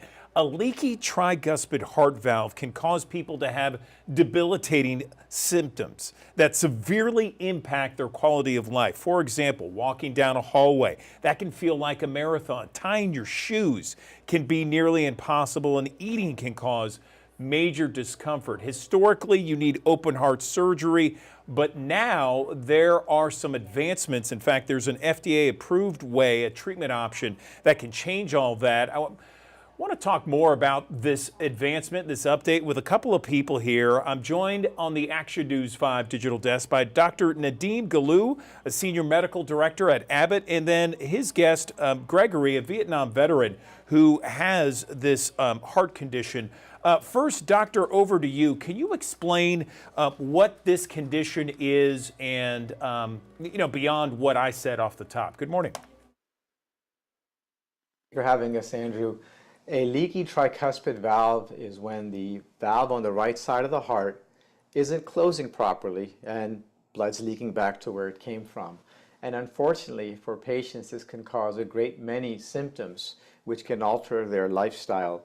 This can include swelling in the legs, swelling in the abdomen, a loss of appetite, a loss of energy, and not wanting to do the things that normally bring one pleasure and joy. And the Abbott TriClip device has really revolutionized the therapy for these patients. They were initially, or in past years, the major therapy was actually diuretic therapy, which allowed them to pee the water out. However, that can be uncomfortable. You always have to be near a bathroom. As you mentioned, surgery was also an option for these patients, but rarely offered because oftentimes it's a big surgery in patients who have increased risk for surgery. Therefore, a minimally invasive procedure like the Abbott TriClip allows patients to have a procedure with simply a puncture in the skin, and they go home the very next day. That's an amazing breakthrough. I love hearing about it. And I should mention about 1.6 million people in the U.S. have this kind of condition, one of which is Greg sitting next to you, doctor. I'd like to ask him a question. Greg, first off, can you explain your quality of life before you received this treatment and what it's like now? Well, before I received the treatment, I was feeling very lethargic, tired, and unable to do the things I was accustomed to doing. And I just felt bad. So I went in to see my cardiologist. He ran some tests. The results were I had tricuspid regurgitation. And because of my age and prior health history, he felt it would be far too risky for me to have the surgery. But he told me that a clinical trial was getting ready to start. And the trial actually was going to use the Abbott tricuspid clip. And I went through a series of tests for it. I qualified. I had the surgery, spent one night in the hospital, and then I was discharged the next day. And tell me about your quality of life now, Gregory. It was back to normal prior to the surgery. I'm able to do all the activities I'd done previously, playing golf, swimming, riding my bike, enjoying my family and friends, and just feeling that I have a better future ahead of me now. That's fantastic news. Back over to Dr. Galou. Let's talk about what this procedure takes, because doctor, the way you described it, it really doesn't sound like it's really all that, all that complex for the doctors that are performing it, right? So one of the wonderful things about this procedure is that it is a procedure which is minimally invasive, just simply through a puncture in the skin at the top of the leg in the femoral vein. And the femoral vein is a pathway right to the heart. So you can take your device, take it right into the heart, deliver the clip, and remove the device through that same puncture. Patients simply have to lay flat for a very short period of time after the procedure. They're up and walking the same day, and they go home the very next day. It's an effective procedure, and also importantly, a very safe procedure. In our clinical trial, 98% of patients had no major adverse events at 30 days. So incredibly effective, incredibly safe, and really changes patients' lives, makes them feel better, and lets them get back to the things that they really want to do. That's unbelievable. It's great to hear, and I know that there are thousands of people that watch us here on the digital desk wondering where they can get more information about this procedure. Perhaps they have this condition or they know somebody, have a family member. What can they do in order to get more information about it? Audience can go to Abbott.com, where they can learn a lot more about the Abbott TriClip device, but also many of the other great devices that Abbott has developed that improve patients' quality of life. And I would encourage them to go to Abbott.com, but also if they're having any of the symptoms that Gregory described, please don't ignore them, discuss them with your physician. Yeah, and Gregory, anything you would like to say to our audience that perhaps, you know, there are people out there feeling lethargic, they don't understand why, perhaps they think it's just getting older, it's a part of life. What would you tell them? Say to them is that if you are feeling some of the symptoms that I had, go to your cardiologist, get tested. You have an opportunity for two options, either open heart surgery or the TriClip, Abbott TriClip, which is a less invasive surgery. So take advantage of the opportunity and ultimately feel much better. All right. Well, listen, gentlemen, thank you to you both for letting us know about this breakthrough treatment. It sounds fantastic, and I know a lot of people are going to be thanking you both for letting them know about this amazing treatment for their heart condition. We appreciate your time. All right, another live look from our High Five camera here, Midtown Memphis. It is nasty outside on this first alert weather day. We'll talk more about your forecast right after this.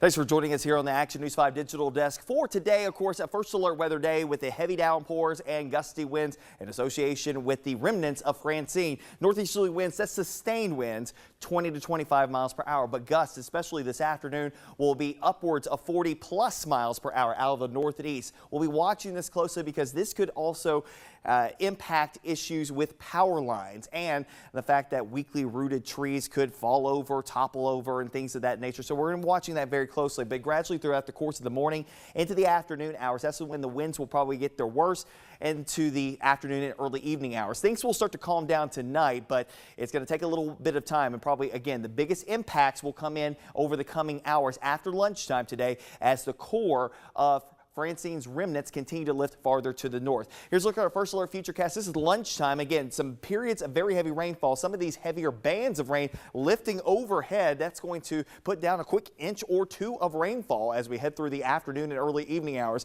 The wind still swirling about the area of low pressure, moving out of the north and east by 7 o'clock this evening, but still, again, gusts in some pockets 30, 40 miles per hour. Notice also the winds turning more southerly in places like Ripley and Corinth. That is going to be the tail end of the storm system as the drier air is filtering in on the backside of it. Now, once you get a southerly wind, there is that potential that we could have a brief spin-up tornado, especially in some of these cells, even tomorrow morning, mainly closer to the Tennessee River, that will be swirling around the common axis of the area of low pressure to the west of it. That will still be pushing lighter rains across parts of the Mid-South all the way throughout the course of your Friday. Now, again, the rain much lighter on Friday. Still, though, more of a nuisance than anything else. And obviously the wind's not nearly as strong. But occasionally on the tail end of the storm system, you're still going to have some of these stronger cells that are going to rotate in that could be strong, possibly even severe. That continues even into the overnight period of Friday into Saturday. Saturday morning, we could have a few gusty showers and storms. And then eventually we'll start to see a little downward trend in the coverage of rain. But the area of low pressure that's associated with Francine is not going anywhere anytime soon. It's likely to continue to be part of our story at least through the weekend. Now, as far as the main impacts are concerned here today, everybody's going to deal with the torrential rainfall, 2 to 4 inches as a baseline. Locally, though, over 6 inches of rainfall, so that could lead up to some localized flooding. Many of you dealing with gusty winds, occasionally those gusts over 40 miles per hour, and for some, a quick spin-up tornado that could come with very little warning, especially east of I-55.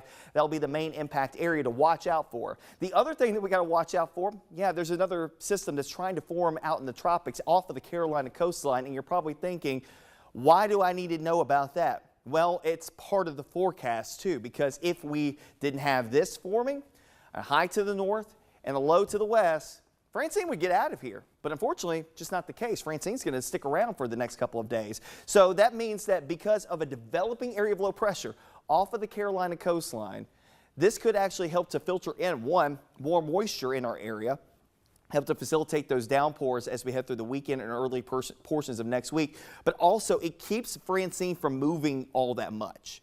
So it holds it overhead.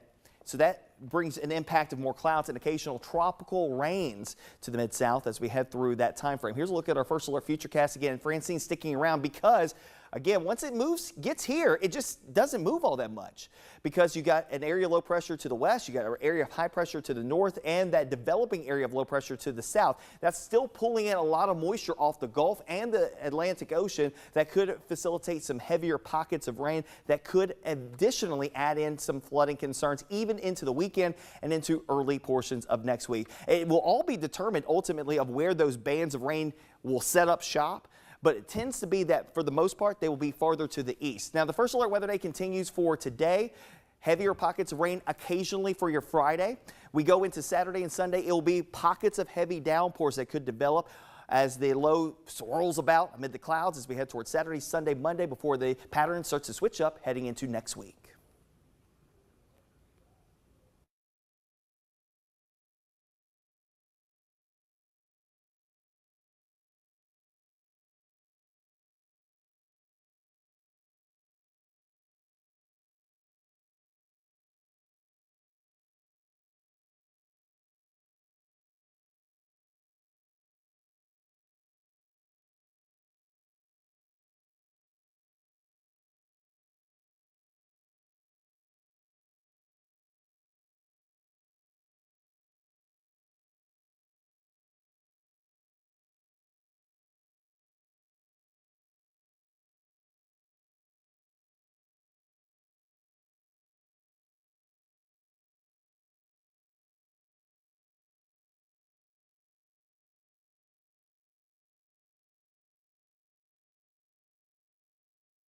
Good morning. Welcome back to the Action News 5 Digital Desk. I'm Andrew Douglas, and I'm holding the latest edition, the September edition of Memphis Magazine, and it is chock full of all kinds of great stories, including the cover story here. The first bluff city many centuries before European settlers arrived, a community thrived here. Archaeology reveals the rich history of the first Americans in the Mid-South. Let's talk more about this edition with Anna Traverse, the CEO and editor-in-chief of Memphis Magazine, joining us on the digital desk. Anna, I love this. This brought me back to a book that I read several years ago. This goes back several years, Undaunted Courage. It was the expedition of Lewis and Clark, and they referred to Memphis as Chickasaw Bluffs. But what's great about this story written by Chris McCoy is that it goes back much further than that. I mean, and the artist renderings, I should say, they're amazing in the story. I love it. Hey, thank you so much. And I love the cover photo too. It's by a gentleman named David Dye, and it almost to me looks like a painting. But it's a photograph of one of the mounds that that First Peoples constructed right around this part of the country. So I am just so in love with this cover story. The genesis of it was a conversation that we had in one of our editorial meetings, and we were just talking about, if you're sitting somewhere in Memphis, looking out your window, trying to cast your mind back to who and what might have been here, not just 100 years ago, but 500 years ago, 1,000 years ago, 2,000 years ago. And so Chris McCoy really took that idea and ran with it and just talked to a lot of experts in the field of archaeology and learned so much about who was living here, because of course there were communities that were living and thriving right here in this part of what we now call the United States and what we now call Memphis. And I just think it is so absolutely fascinating to think about who those people were, how they were sustaining their lives, what their days might have looked like before European colonists came here. So we just really dove into that, and I'm so excited for people to learn more and get curious about thinking about this place in new ways. Yeah, I agree with you 100%. Something that I like to do, and I've mentioned this before, Anna, is one of the first things I like to do is check out this piece because I think it's pretty great.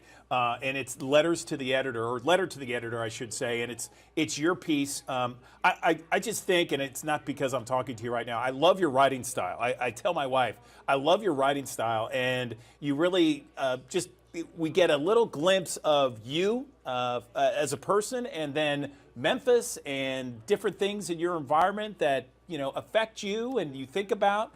I love that. I hit on that, and I hit Vance Lauderdale right away. Oh, shucks. Thank you so much, Andrew. And I'll give you a little behind the scenes peek at this month's column. The title of it is from this poem by Elizabeth Bishop that I quote in the column. But that line, I did not mention this in the column, but it's actually tattooed on my arm. So it's really meaningful to me, and so much so that I wanted to be able to see it anytime I wanted to. Let's see that again. I don't think I had the camera on you there. Look at that. And what does it say? It says, dark, salt, clear, moving, utterly free. And it's by this poem called At the Fish Houses that I love so much. And it's sort of about knowledge and clarity and wisdom and finding your own sense of a center. And so, yeah, I had someone tattoo it on me in my handwriting a few years ago. I love it. I love it. And it's a great way to begin opening, the Memphis Magazine. You read a little bit about you and who you are and what you're thinking, and then you go into the latest edition of Memphis Magazine. Great stuff. And I'm really looking forward to really diving in to Chris McCoy's piece. Something else. Really recommend the cover story. So fascinating. Yes. I can't wait. Tell me more about Curb's enthusiasm. That was something that struck a note. Yeah, I'm glad that you pointed to that. So this is an article. It's part of our Local Treasures series about Mike Curb and the Mike Curb Institute at Rhodes, and really just really talking about Mike Curb, about his impact in the music industry, but also in Memphis, and the way that he has translated that into education opportunities. So yeah, I hope that people will get to know a little bit more about him and the work that he's doing at Rhodes College through the Mike Curb Institute. Yeah, that is cool, and also Rhodes being a part of Vance Lauderdale's piece a little bit there on the tower on campus. That's cool too. Yeah, my mother was a professor at Rhodes College for many years, and so of course I'm familiar with the Halliburton Tower. Her office was right next to it, but I have to be honest and say I never really knew why it was named for Richard Halliburton. So Vance Lauderdale gives us some background on that, and it's a slightly odd story because it turns out that Halliburton had no obvious connection to Rhodes College. He didn't go there, but just you'll find out more if you read it. But Exactly. it's an interesting Exactly. story, and he sounds like a fascinating guy. Yes, yes. That's what we call in the industry a tease for people to read. Exactly. You know, the article. Finally, one of my favorite places to go, especially on the weekends, Bog and Barley, and boy, they hit it out of the park each and every time I go there.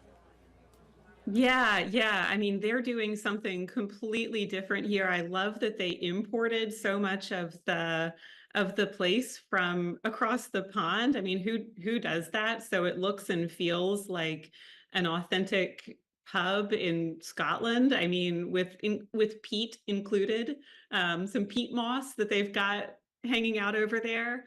And yeah, I loved Bruce's piece about it, and he always each month takes us on a little cocktail journey to a different bar around town. So what I love is that he often will include sort of the setting and the conversations that he's having with the bartender and the story behind what they're putting in the glass. So you really kind of get a little bit more than just your average review. You kind of get a sense of the people and the stories behind it.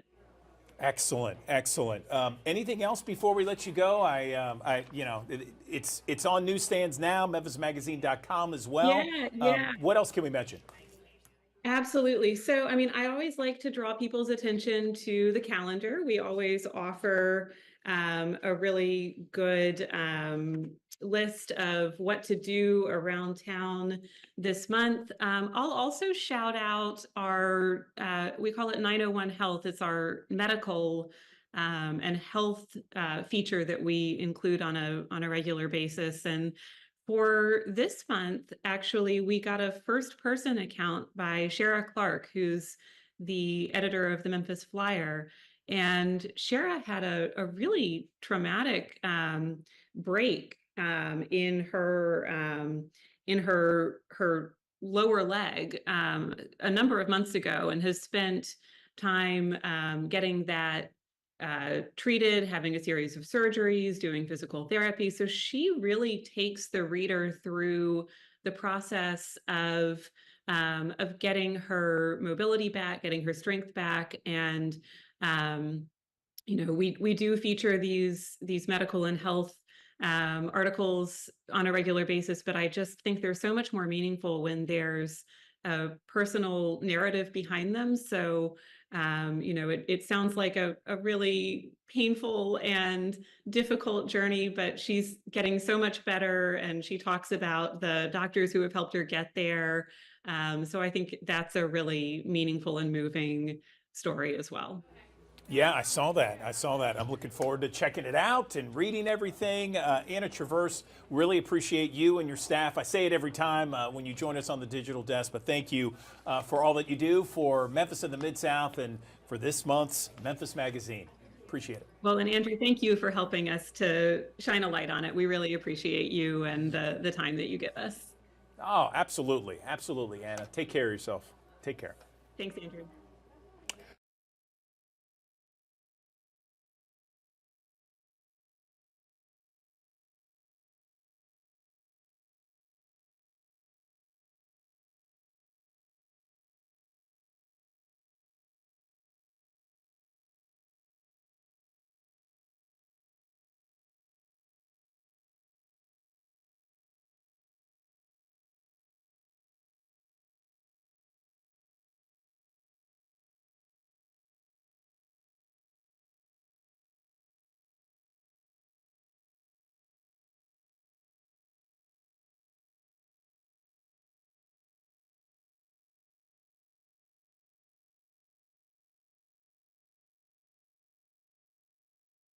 Thanks for joining us here on the Action News 5 Digital Desk. For today, of course, a first alert weather day with the heavy downpours and gusty winds in association with the remnants of Francine. Northeasterly winds, that's sustained winds, 20 to 25 miles per hour. But gusts, especially this afternoon, will be upwards of 40 plus miles per hour out of the north and east. We'll be watching this closely because this could also impact issues with power lines and the fact that weakly rooted trees could fall over, topple over, and things of that nature. So we're watching that very closely. But gradually throughout the course of the morning into the afternoon hours, that's when the winds will probably get their worst, into the afternoon and early evening hours. Things will start to calm down tonight, but it's going to take a little bit of time, and probably, again, the biggest impacts will come in over the coming hours after lunchtime today as the core of Francine's remnants continue to lift farther to the north. Here's a look at our first alert futurecast. This is lunchtime. Again, some periods of very heavy rainfall. Some of these heavier bands of rain lifting overhead. That's going to put down a quick inch or two of rainfall as we head through the afternoon and early evening hours.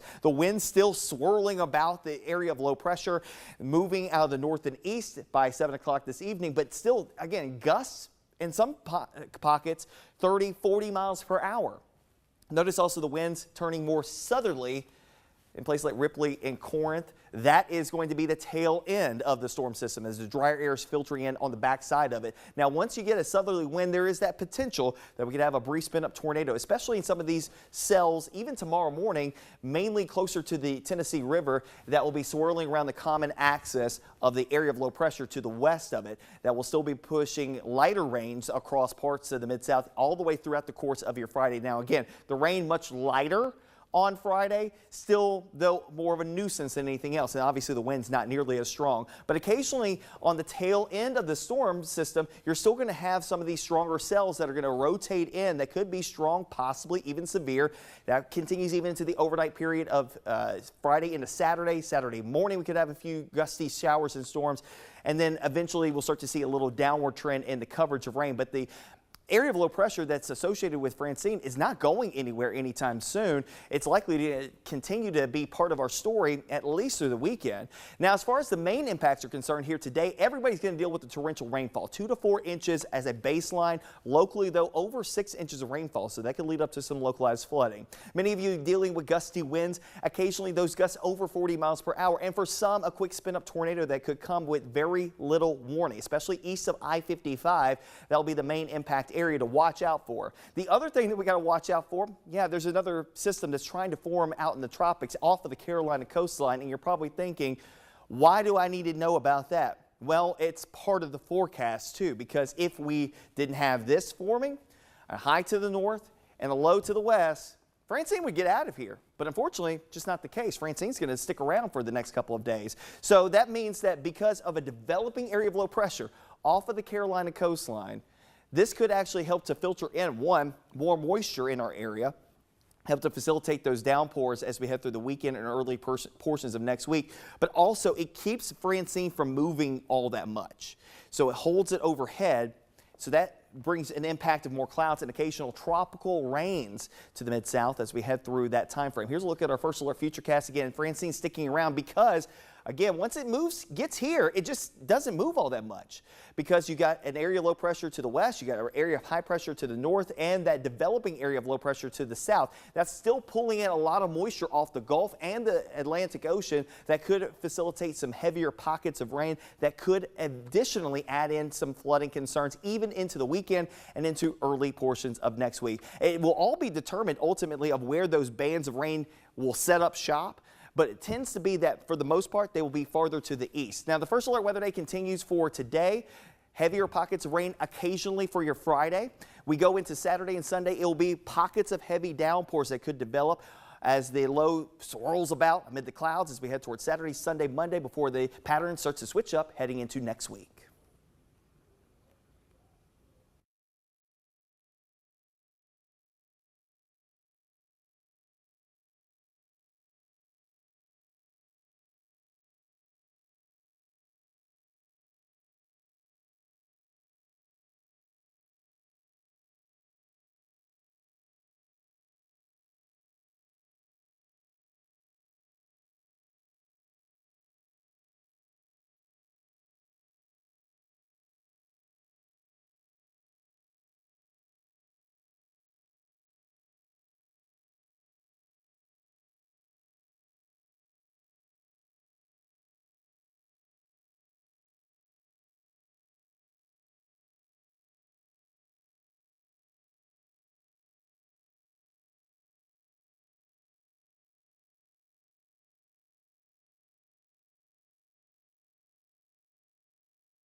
All right, welcome back to the Action News 5 Digital Desk. I'm Andrew Douglas. More than 6.3 million dogs and cats end up in shelters each and every year. They all need a new loving home, and while it's easy to jump at the cutest dog or certain breed, it's important to make an informed decision about a pet's personality and energy level so that it matches with what you're looking for. I'm joined now by Dan Schachner. He is a pet rescue expert, and he's going to be talking about Adopt a Shelter Dog Month and why it's so important to bring awareness to those shelter pets out there. Dan, good morning. How are you? Good morning, Andrew. I'm great. Thank you. So tell me about this.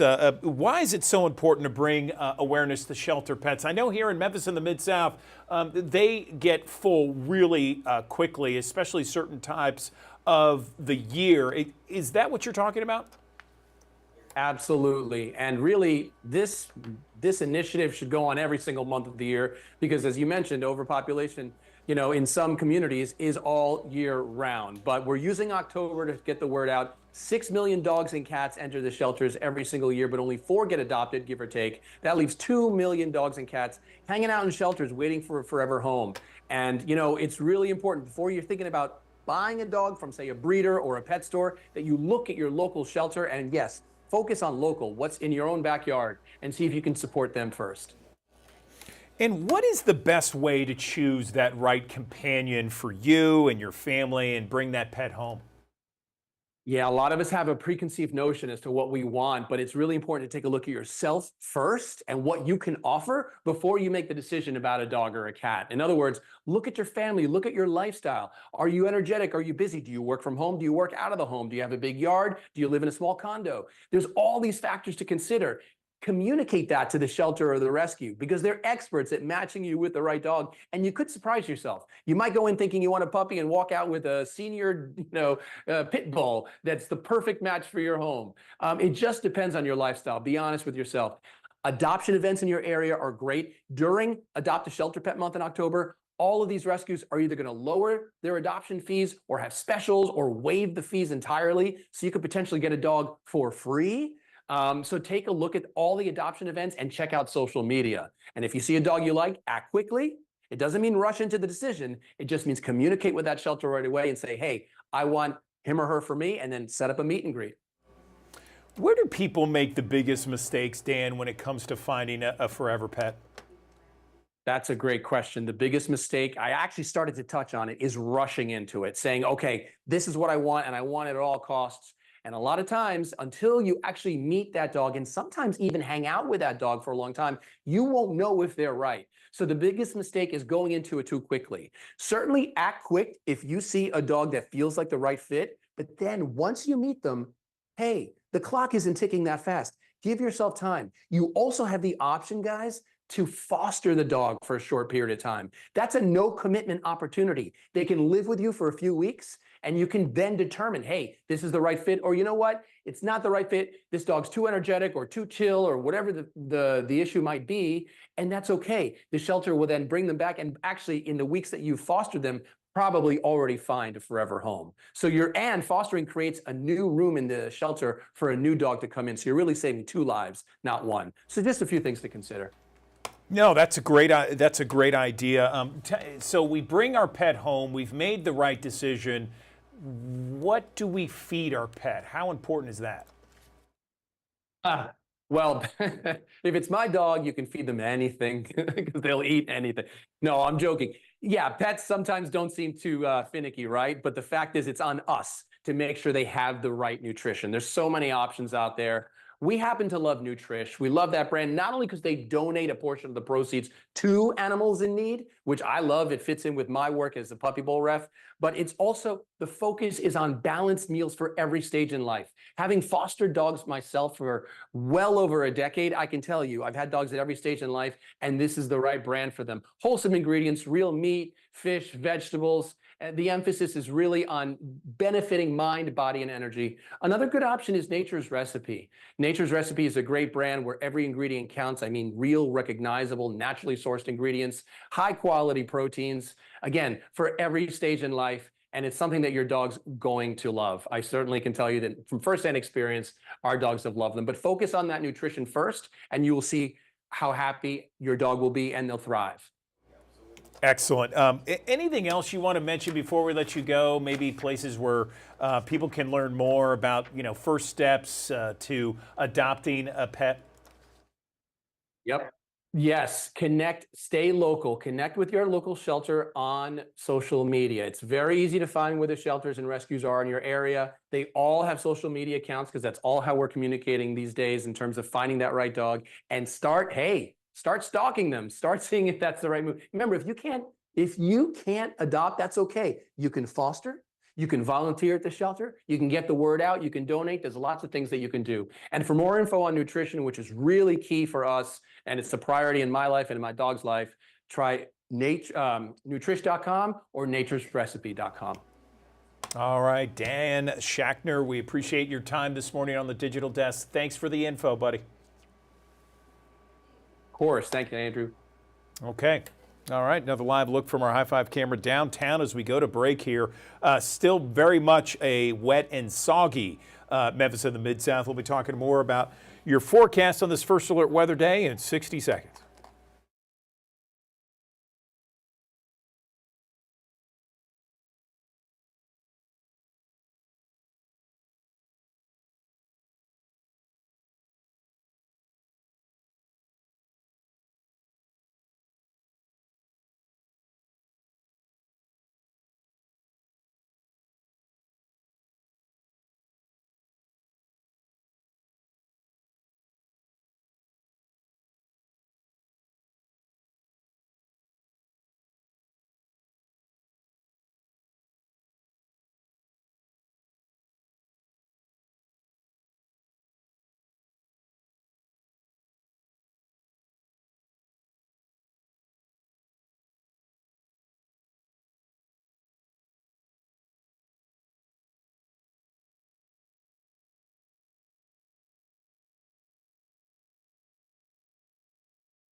Thanks for joining us here on the Action News 5 Digital Desk for today. Of course, a First Alert Weather Day with the heavy downpours and gusty winds in association with the remnants of Francine. Northeasterly winds, that's sustained winds, 20 to 25 miles per hour. But gusts, especially this afternoon, will be upwards of 40 plus miles per hour out of the north and east. We'll be watching this closely because this could also impact issues with power lines and the fact that weakly rooted trees could fall over, topple over, and things of that nature. So we're watching that very closely, but gradually throughout the course of the morning into the afternoon hours, that's when the winds will probably get their worst, into the afternoon and early evening hours. Things will start to calm down tonight, but it's going to take a little bit of time, and probably, again, the biggest impacts will come in over the coming hours after lunchtime today as the core of Francine's remnants continue to lift farther to the north. Here's a look at our First Alert Futurecast. This is lunchtime. Again, some periods of very heavy rainfall. Some of these heavier bands of rain lifting overhead. That's going to put down a quick inch or two of rainfall as we head through the afternoon and early evening hours. The wind still swirling about the area of low pressure, moving out of the north and east by 7 o'clock this evening, but still, again, gusts in some pockets 30, 40 miles per hour.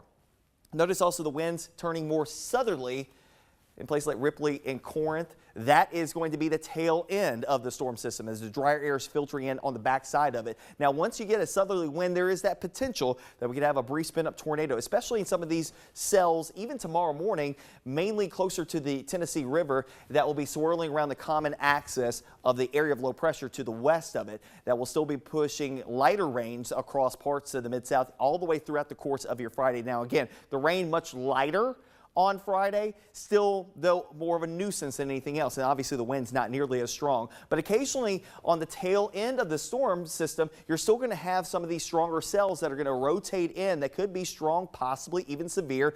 That continues even into the overnight period of Friday into Saturday morning. We could have a few gusty showers and storms, and then eventually we'll start to see a little downward trend in the coverage of rain. But area of low pressure that's associated with Francine is not going anywhere anytime soon. It's likely to continue to be part of our story at least through the weekend. Now, as far as the main impacts are concerned here today, everybody's going to deal with the torrential rainfall, 2 to 4 inches as a baseline. Locally, though, over 6 inches of rainfall, so that could lead up to some localized flooding. Many of you dealing with gusty winds, occasionally those gusts over 40 miles per hour, and for some, a quick spin-up tornado that could come with very little warning, especially east of I-55. That'll be the main impact area to watch out for. The other thing that we got to watch out for, yeah, there's another system that's trying to form out in the tropics off of the Carolina coastline, and you're probably thinking, why do I need to know about that? Well, it's part of the forecast too, because if we didn't have this forming, a high to the north and a low to the west, Francine would get out of here. But unfortunately, just not the case. Francine's going to stick around for the next couple of days. So that means that because of a developing area of low pressure off of the Carolina coastline, this could actually help to filter in, one, more moisture in our area, help to facilitate those downpours as we head through the weekend and early portions of next week. But also, it keeps Francine from moving all that much. So it holds it overhead. So that brings an impact of more clouds and occasional tropical rains to the Mid-South as we head through that time frame. Here's a look at our first alert futurecast again. Francine sticking around because, again, once it gets here, it just doesn't move all that much because you got an area of low pressure to the west, you got an area of high pressure to the north, and that developing area of low pressure to the south. That's still pulling in a lot of moisture off the Gulf and the Atlantic Ocean that could facilitate some heavier pockets of rain that could additionally add in some flooding concerns even into the weekend and into early portions of next week. It will all be determined ultimately of where those bands of rain will set up shop. But it tends to be that for the most part, they will be farther to the east. Now, the first alert weather day continues for today. Heavier pockets of rain occasionally for your Friday. We go into Saturday and Sunday. It will be pockets of heavy downpours that could develop as the low swirls about amid the clouds as we head towards Saturday, Sunday, Monday before the pattern starts to switch up heading into next week.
Morning, welcome back to the Action News 5 digital desk. Do you know about atrial fibrillation? It's also known as AFib, and it is incredibly common in adults, but it's so often overlooked in so many different regular doctor visits. In fact, AFib is missed 93% of the time, and it's so important to diagnose it because AFib patients are 5 times more likely to have a stroke. Let's talk more about atrial fibrillation with our next guest here. I'm joined by Dr. Jen Caudle, a family physician, joining us on the digital desk.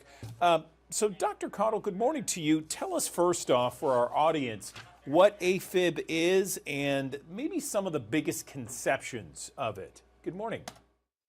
Sure. Good morning. Thanks for having me. Well, atrial fibrillation, or AFib for short, it's a heart rhythm abnormality. It's where the heart beats irregularly and sometimes fast as well. One of the biggest issues with atrial fibrillation, as you mentioned in your intro, is that it can increase the risk of stroke by 5 times. This is really an important condition to talk about. It's why I'm excited to partner with Omron Healthcare to raise awareness about AFib. September is AFib Awareness Month, so this is very, very important. And what about the misconceptions? Because we know that it is something that as you mentioned can make someone more likely to have a stroke. Are there other misconceptions out there that are pretty common among people? Yeah. Well, yes, I do. I think that not a lot of people know or understand what AFib is or understand the symptoms. For example, symptoms they can range from things such as fast heart rate or irregular heart rate or palpitations, feeling jittery, to feeling lightheaded or dizzy, or feeling fatigued, being short of breath. But also, some people don't have any symptoms at all. So the symptoms can range. And I think a lot of people don't know that. I also think a lot of people don't really understand the stroke risk, like the increase in stroke risk 5 times, potentially that's severe and very serious, but also the risk factors. Things like high blood pressure is a risk factor for atrial fibrillation. Also, increasing age as we get older, our risk gets higher, especially over the age of 40. Sleep apnea is a risk factor, alcohol use, etc. So I think these are things that people just may not always be aware of. Gotcha. And how do we get tested for AFib? Yeah. So, I think there's a couple of things people probably, hopefully want to know. I mean, if they're listening to this segment, they may say, well, what am I supposed to do and how would I get checked out for this? So I would say there's probably 3 things that we can focus on. And by the way, Omron Healthcare has a campaign really about, raising awareness about atrial fibrillation and reducing the risk of strokes and heart attacks. We're going for zero, really is the campaign.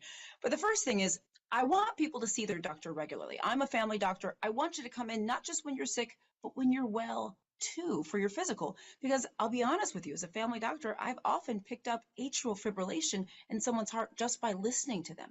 Now, of course, we listen. If we hear an abnormal heart rhythm, we will then do an EKG, which definitively tells us. And then the person may need to have other testing as well.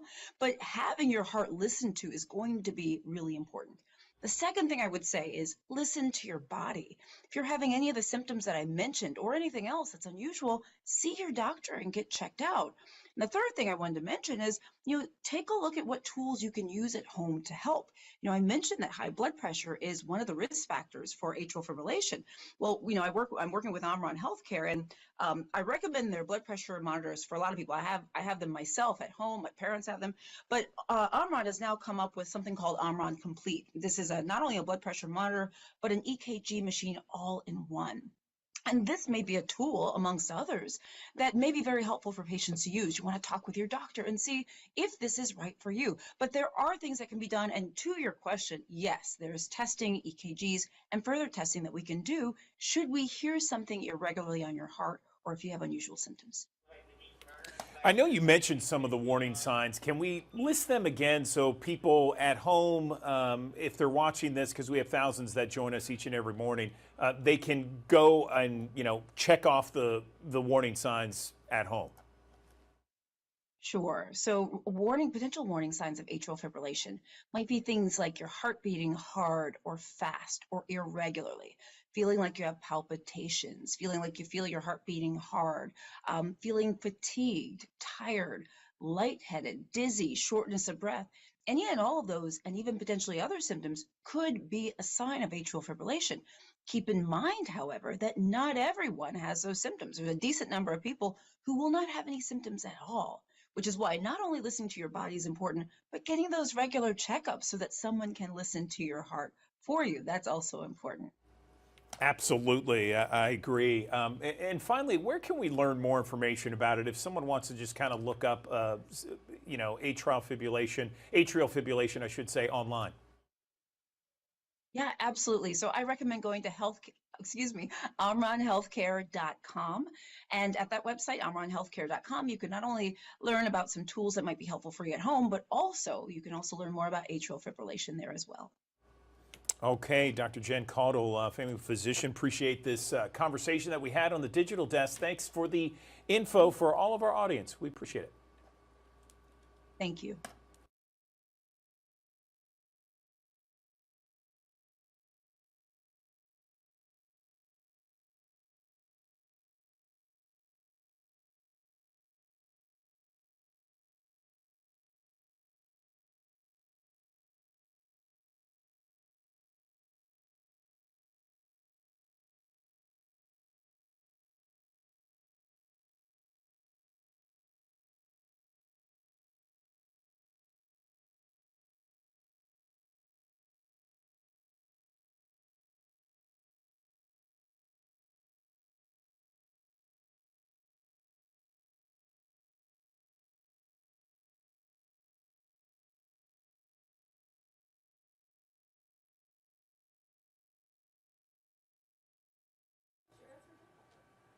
Welcome back to the Action News 5 Digital Desk. I'm Taylor Tucker in for Andrew Douglas. We have a good one for you today. We're talking about the Memphis Greek Festival coming up next weekend, and here to tell us all about it is our friend, I think I'm out the camera here. Let me go to you. It's Kathy Zambelis. Kathy, did I get your name right?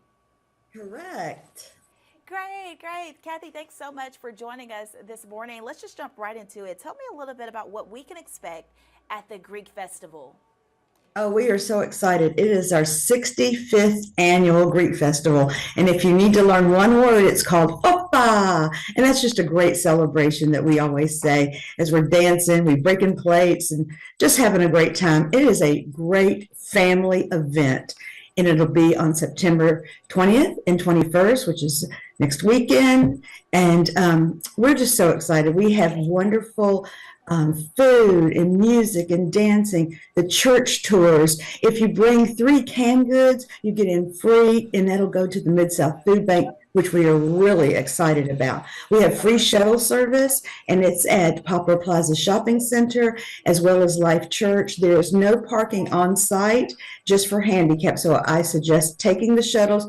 It drops you right off at the front gate, where you are walking into the Greek island on Highland, and we just had so much fun. We love to embrace everybody, and we want you to come into our sanctuary and come to the church tours if you can, because it is all about our faith. And then with our faith, we also have our wonderful culture, and of course, the food, the music, dancing, and everything else.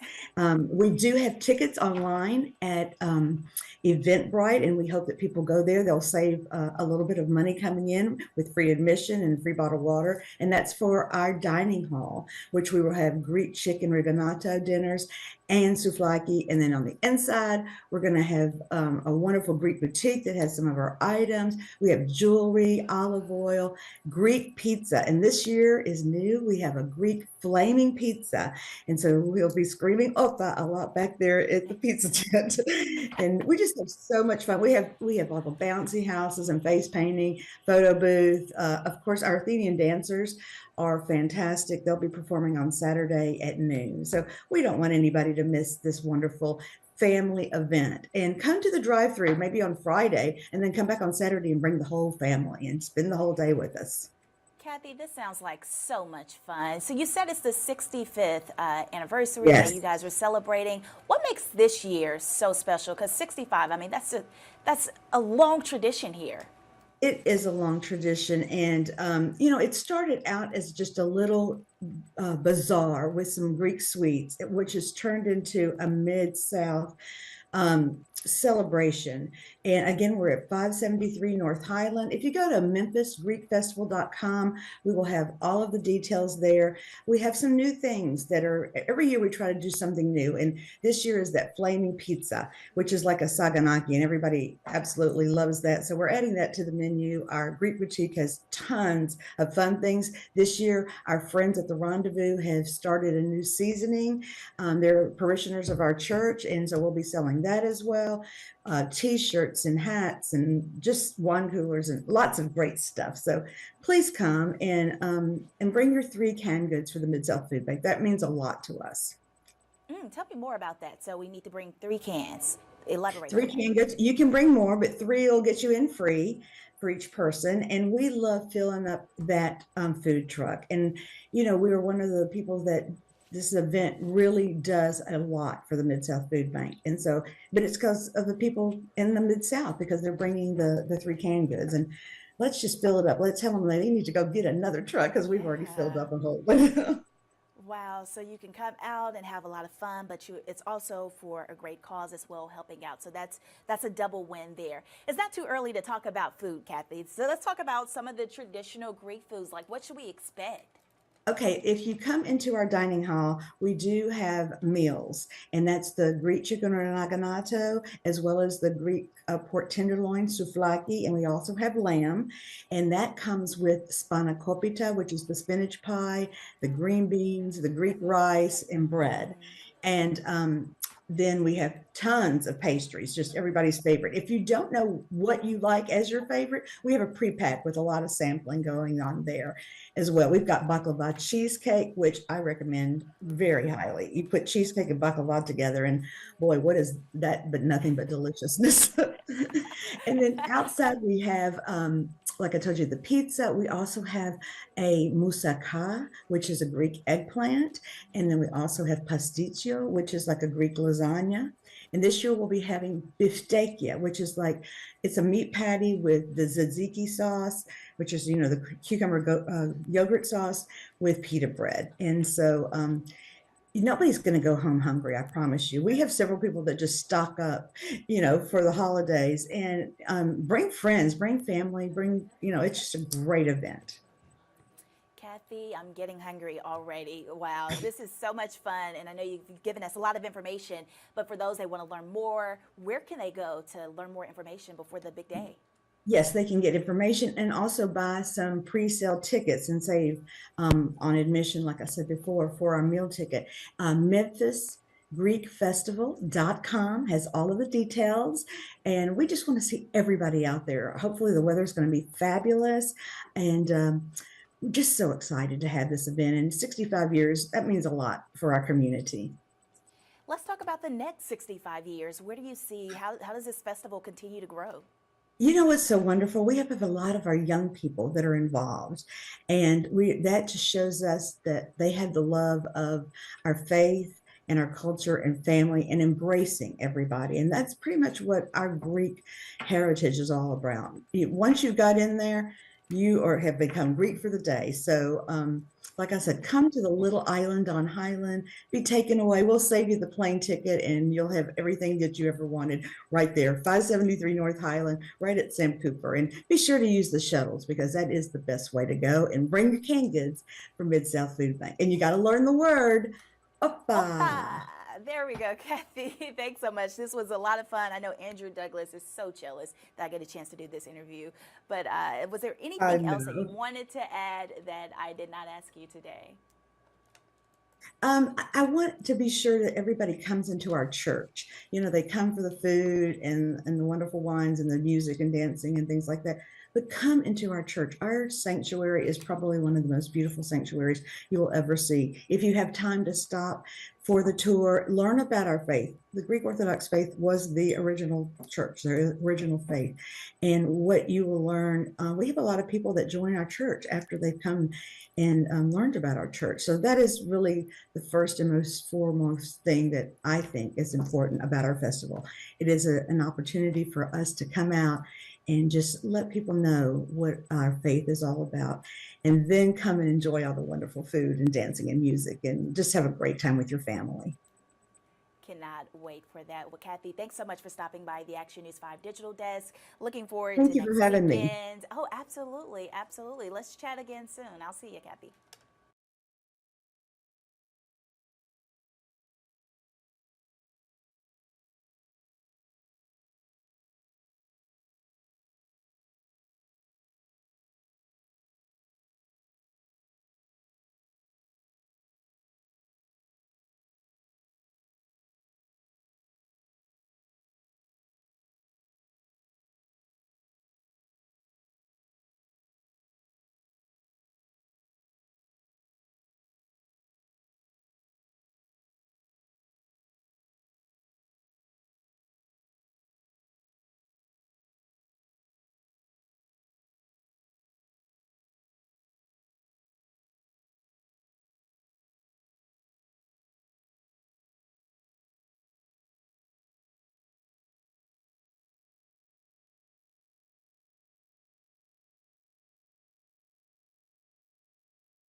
Good morning. Welcome back to the Action News 5 digital desk. I'm Andrew Douglas. I don't wear my glasses too often, but hey, I'm talking to a trend center right now. I got Shelby Smith on the line with Overton Park Shell. She's been wearing her glasses for several weeks every time we talk to her, and always looking great and ready to go when it comes to the interviews on the digital desk. Shelby, how are you? I'm good. I'm good. Thanks for following the trend. You know, we gotta stay singing out here. Can't help but need to Yes. see. I'm with you on that. So, here it is. It's a first alert weather day. We have the remnants of Francine in our area. Tell me about the shows this weekend, because I know a lot of people are kind of wondering, perhaps they're making plans for the weekend and they want to check out the Overton Park Shell and some of the venues and concerts and whatnot. What are you telling the audience? Yeah. So as you can tell, or as I'm sure you would imagine with an outdoor music venue, we kind of have to think on our toes when it comes to weather, and just the elements outside. We obviously want to keep people safe, and don't want to put them in harm's way or make them deal with conditions that are just not favorable for a concert experience. So luckily, we have a couple venue partners that have been gracious enough for us to move our concerts into their space.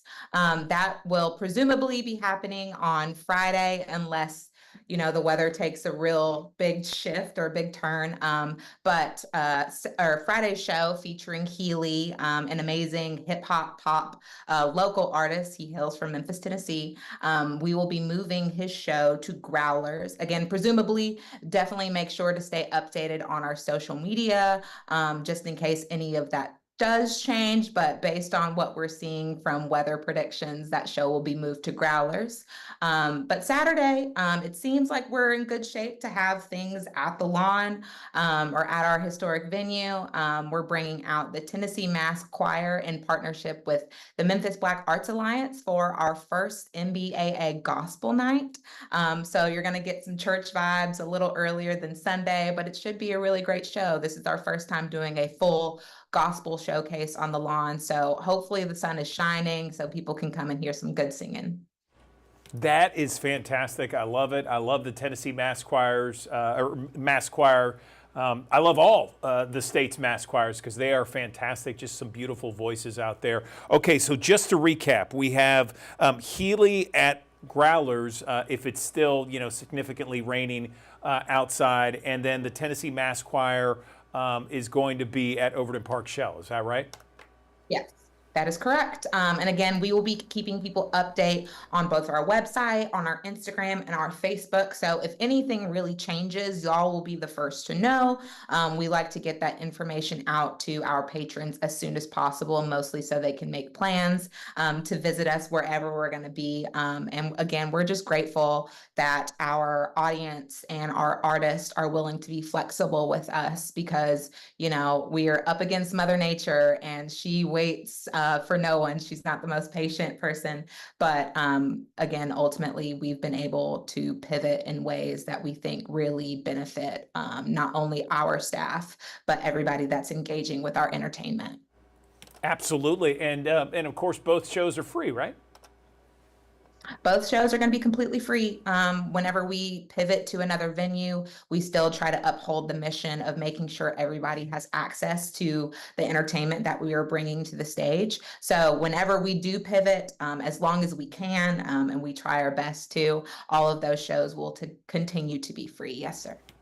Okay, and just to double check, both shows begin at 7 o'clock?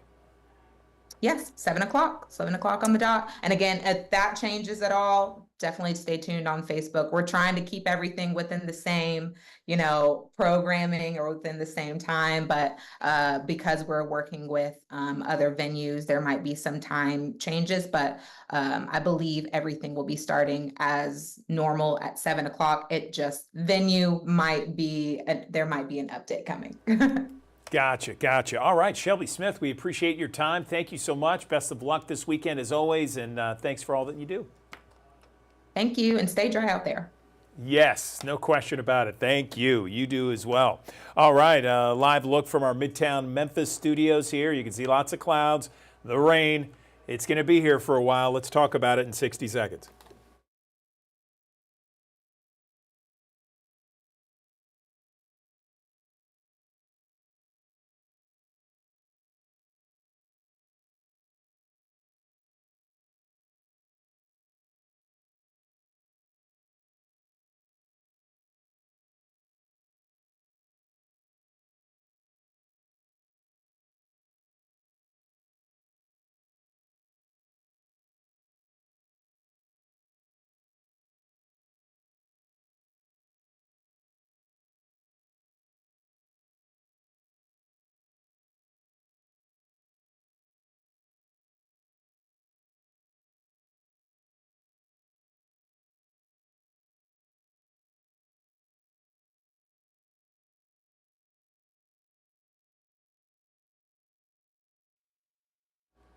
Good morning. Welcome back to the Action News 5 Digital Desk. I'm Andrew Douglas, and I want to ask you a couple of questions here. 1 in 3 adults age 50 and over dies within 12 months of suffering a hip fracture. Is your home fall proof? 1 out of 5 fall because of a serious injury like broken bones or a head injury.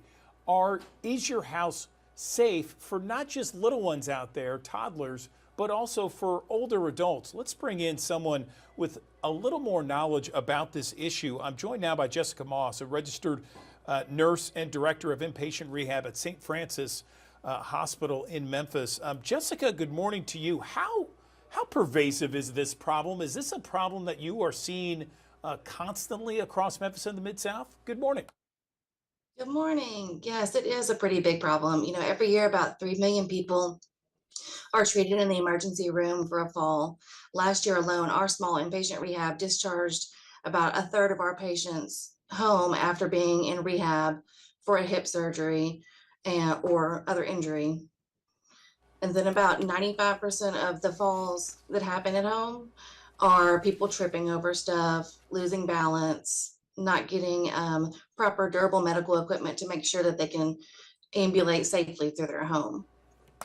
You know, a lot of times, Jessica, and I'm sure you're well aware, we always talk about baby-proofing your home. If someone has a toddler or a little one, they're just walking around, that is very common knowledge, baby-proofing your home. But we don't think about fall-proofing your home. For the thousands of people that are watching right now, how would you describe that, and how important is it? It's very important, making sure that you don't have cords on the floor, that you don't have throw rugs that you can trip on, that your pathways through your house are clear. Older people specifically, if they have commonly used items, storing them in a cabinet on a lower shelf so they can reach them easily and not have to use a step stool or climb to reach things. Non-slip mats in your bathrooms, making sure that you have good lighting throughout the house so that way if you do get up in the middle of the night, maybe a night light in your bedroom, just to be able to illuminate your way to where you're going. So if someone wants to, Jessica, someone wants to just start and say, okay, you know what, I have an aging parent, or I have some people who, may have, may be a little bit uncertain when they walk. Where do you start with all this? Definitely talk to your doctor. A lot of times your doctor can tell you about medications that you might be taking or health conditions that you have that could affect your balance, your ability to feel your hands and feet, making sure that your eyesight is in good condition. They can recommend an exercise program or send you for outpatient or maybe home health therapy to do exercises that can enhance your balance, and staying active can help people too. Just make sure your doctor knows that what you're doing. If they recommend any kind of equipment like a walker or a wheelchair, make sure you're comfortable with how to use it, how to get around in your house with it and out in the community with it too. If you need help, your primary care physician or physical therapist is always a great resource. Right, and I know that, exercising to improve your balance and strength is all important, and all goes with that, talking to your healthcare provider. But specifically on your home and ways to fall-proof your home, where do people begin with that? So the National Institute on Aging has a great list of resources for people in their home. And a lot of it is just being mindful that if you do have an older friend or a family member that maybe they've already fallen, or you're noticing that they're a little bit weaker, that you intentionally go through and make sure that they have the tools and the setup in their home to keep them safe and from having a preventable fall. Okay, so I'm seeing here, and these are some of the notes that I see. Remove cords and other items that you can trip over, like throw rugs. Keep items you often use in cabinets that you can reach so you don't have a step stool. And then, have grab bars next to the bathtub and toilet. Use non-slip mats. Improve lighting around your home. Those are some of the ways to fall-proof your home. Anything else you can mention, specific guidelines to fall-proof your home, Jessica? I would think that you would just need to be mindful that you need to have a clear pathway. A lot of times people trip up if they've got overcrowded furniture or furniture that's not creating a clear pathway for frequently traveled areas, like from your bed to the bathroom and for at night, from the living room to the kitchen during the day and for meal preparations. Don't walk on anything that's been freshly mopped or is slippery. Make sure that if you do have carpets that they're firmly affixed to the floor, that they don't come up so you don't slip on them. Again, if you have handrails in your home, make sure that they're sturdy and something that you can use to lean on to keep your balance if you do feel it slipping going up the stairs. So if someone, give me your experience, excuse me, give me some of what you see from your perspective of where people make the biggest mistakes when it comes to trying to fall proof, but yet there is a slip, there's a fall, and there's broken bones, broken hips, what have you. So some of the mistakes that people make is overestimating their ability. If you have a medical condition like diabetes or neuropathy or glaucoma, anything that can affect your eyesight or your ability to feel your hands or feet can kind of set you up for a situation where you think you might be able to get up and walk through the home without an assistive device like a cane or a walker. But really your body is not capable to do that safely. So being mindful, if you do feel unsteady, you do feel that your balance is off, you do feel that maybe you tripped and caught yourself, but that you could be falling without being able to control yourself. Just making sure that you know that those things can lead to falls. Gotcha. And anything else you want to mention before we let you go? I know that if someone has any questions about how to fall proof their home, they can give St. Francis a call, right? Absolutely. We have a wonderful team of not only inpatient, but acute care and outpatient physical therapists here that are all very adamant about educating people on ways that they can reduce their risk of falling, ways that they can set up exercise programs to get their balance and strength and gait where it needs to be. So we're absolutely here for the community to reach out if they have questions or need resources. What's the website or other ways that people can contact to get that info? So our number here for the hospital is 765-1000. If they want to call and ask for someone in the physical therapy or rehab department, we'd be happy to have a conversation with them about ways that we can help keep them safe and from coming into the hospital with an injury from a fall. Okay, Jessica Moss, St. Francis Hospital. We appreciate your time. Thank you. Thank you.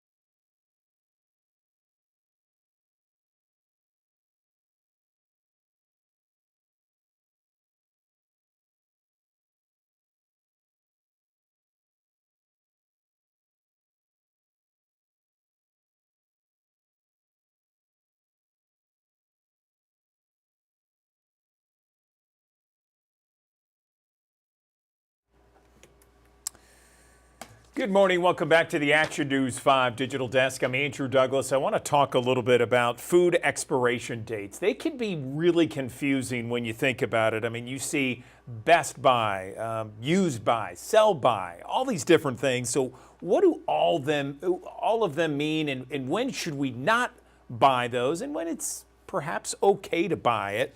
I'm joined right now by our friend on the Action News 5 Digital Desk, Quinay Johnson. She's a clinical dietitian at Regional One Health, and she's back with us. Quinay, nice to see you again. Let's talk about this issue. Does it come up often in your practice? It does not come up often because I do acute care, so people are really worried about the trauma experiences that they're going through now. But in passing with family and friends, this conversation is brought up. I bet. So is there a certain rule, or maybe there's several rules that, like guidelines, just to follow when it comes to looking at the label, specifically expiration dates? Let's hear it. Yes, so I did a little research before we had our conversation today, and food labeling can be confusing because there is no standard language for it, and it's up to the facilities or the companies that produce products to be transparent and put use by dates on them. But in terms of laws, there's only one law that encompasses the regulation of use by dates, and that's specifically catered towards infant formula. Everything else is up to discretion. Okay, so off the top, I was talking about best by dates, use by dates, sell by dates. What's the difference here? I kind of get like best by and sell by. Maybe that's the same thing. But is there a way to just kind of decode it all? So Best Buy and Sell By, they are used all three of them actually are used interchangeably, used by, Sell By, and Best Buy. Sell By is usually used by the distributor, so your local grocery store, they use Sell By to make sure that they're keeping things on stock while it's at peak. So usually the people that are doing inventory and stock for the product on the shelf, once they see that Sell By has passed, they're supposed to remove it off the shelf. Or sometimes they'll give you a discount because it's still technically safe to eat, but it's not at its peak. Sell By, I just went over Sell By. Use By and Best Buy. Use By is usually the date that's most correlative with if it's best to eat or not. And again, going back to the infant formula, when it has use by, you should not use. Infant formula past its use by date because it's backed by law, but everything else is basically used to determine if it's at its best quality. So you could still buy the product and it may be safe, but the best bet that you can, the best rule that you can abide by is if it smells good, looks good, and tastes good. If something doesn't look right, I say discretion by not picking that item up. Okay, all right. Yes, it's it's so confusing. I mean, just hearing your response, it's like, okay, I got to write it down exactly which one is which. What about canned goods? I know that sometimes canned goods, have that expiration date, but a lot of times canned goods look the same either before or after that expiration date. How should we decipher that? Yes, senses are your best friend. Taste, smell, sight, appearance, and texture. So with canned goods, of course, it's in a can, so you can't really taste it before you take it off the shelf. But things to look for with canned goods are any damage to the casing, or if it looks like it's been expanded. If you see those things, I would caution to not pick it off the shelf. And with the dates that are on the can, it is again in relation to its best quality. So if it has a date on the can that's past due, usually canned goods are still safe months to years after the expiration date. Yeah, that's what I thought. And I guess what's the most important thing if you were to say, okay, this is the number one thing you need to know when it comes to expiration labels, just overreaching, regardless, no matter what we're talking about. You got to remember this one rule. What would you say it is? Excuse me, we're having some technical difficulties. I cannot hear. How about now? Can you hear me? Yes, I can hear now. Okay, good. I was just saying, if there was a far-reaching overall rule, like the golden rule when it comes to expiration labels on food, is there one label or is there one rule that just trumps everything else? So that one rule is the use by date. And again, that's only with infant formula. If the use by date on infant formula is passed, do not use it because babies are one of the immunocompromised of our population. And there's a list of people who qualify as immunocompromised or people that have impaired immune systems. When it comes to dates, they're not as reliable. The biggest thing that you can use are your senses. So your sight, your smell, your taste, and I believe there's one other sense that you can use. Yes, sight, smell, taste, or feel. So if you have the ability to use those senses to your advantage, use them because they usually never lead you astray. Yeah, no question. One final thing, I've heard this before, just want to double check with you. If you have like over-the-counter medication like Tylenol, Advil, that sort of thing, if it's past expiration, that just means it's a lower strength and it's okay to have, right? That is not my specialty, but I can agree with you that usually once it hits that date that you see on the case, then it is a lower strength than what it was before. That's right. You're a dietitian. You're not, I got you. I got you. Out of the realm. Anything else? Final thoughts before we let you go, Quine? Yes, so the FDA is one of the websites that provides a lot of information in regards to food safety. And one of the most confusing thing about these terms are that they can be used interchangeably and that there's no law to basically regulate how people talk about these topics.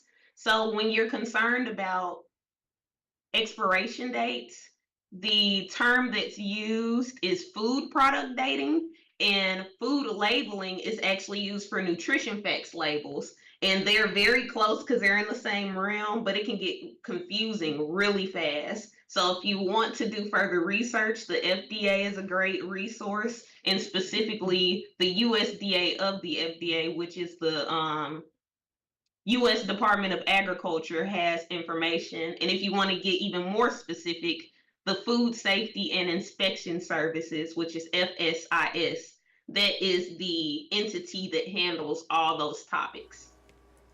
She is clinical dietitian with Regional One Health, Quine Johnson, joining us on the digital desk once again. Quine, appreciate the info. Thank you so much for spelling it out for us and really just kind of letting us know how confusing it can be and where to go to get the right information. We appreciate your time. Thank you. You all have a great day. Okay, you do the same. Thank you. As we take another live look from our high five camera outside our studios here in Midtown Memphis, where it is 67 degrees, cloudy, rainy, and more of this nasty stuff on the way. We'll talk about it in 60 seconds.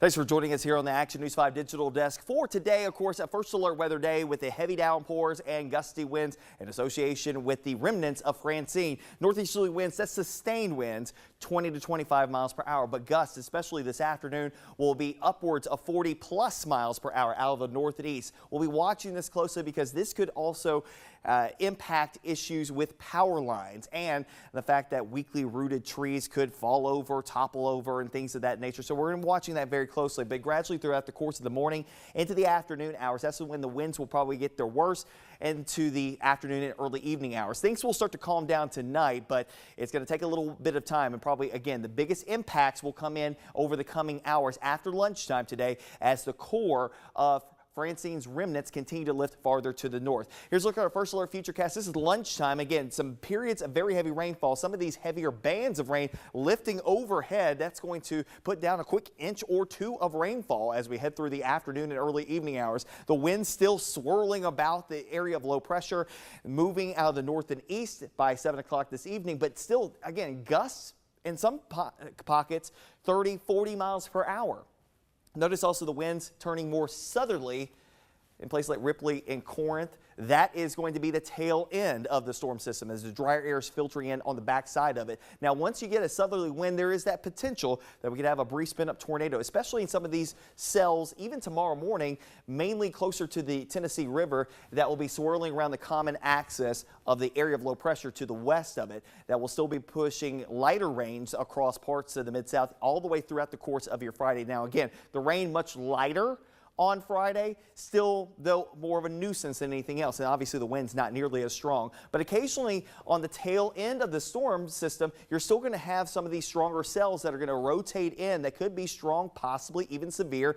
That continues even into the overnight period of Friday into Saturday. Saturday morning we could have a few gusty showers and storms, and then eventually we'll start to see a little downward trend in the coverage of rain. But the area of low pressure that's associated with Francine is not going anywhere anytime soon. It's likely to continue to be part of our story at least through the weekend.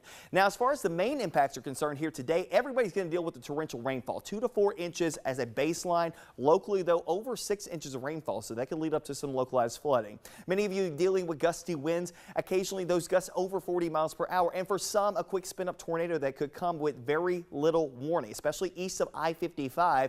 That'll be the main impact area to watch out for. The other thing that we got to watch out for, there's another system that's trying to form out in the tropics off of the Carolina coastline, and you're probably thinking, why do I need to know about that? Well, it's part of the forecast too, because if we didn't have this forming, a high to the north and a low to the west, Francine would get out of here. But unfortunately, just not the case. Francine's going to stick around for the next couple of days. So that means that because of a developing area of low pressure off of the Carolina coastline, this could actually help to filter in, one, more moisture in our area, help to facilitate those downpours as we head through the weekend and early portions of next week. But also, it keeps Francine from moving all that much.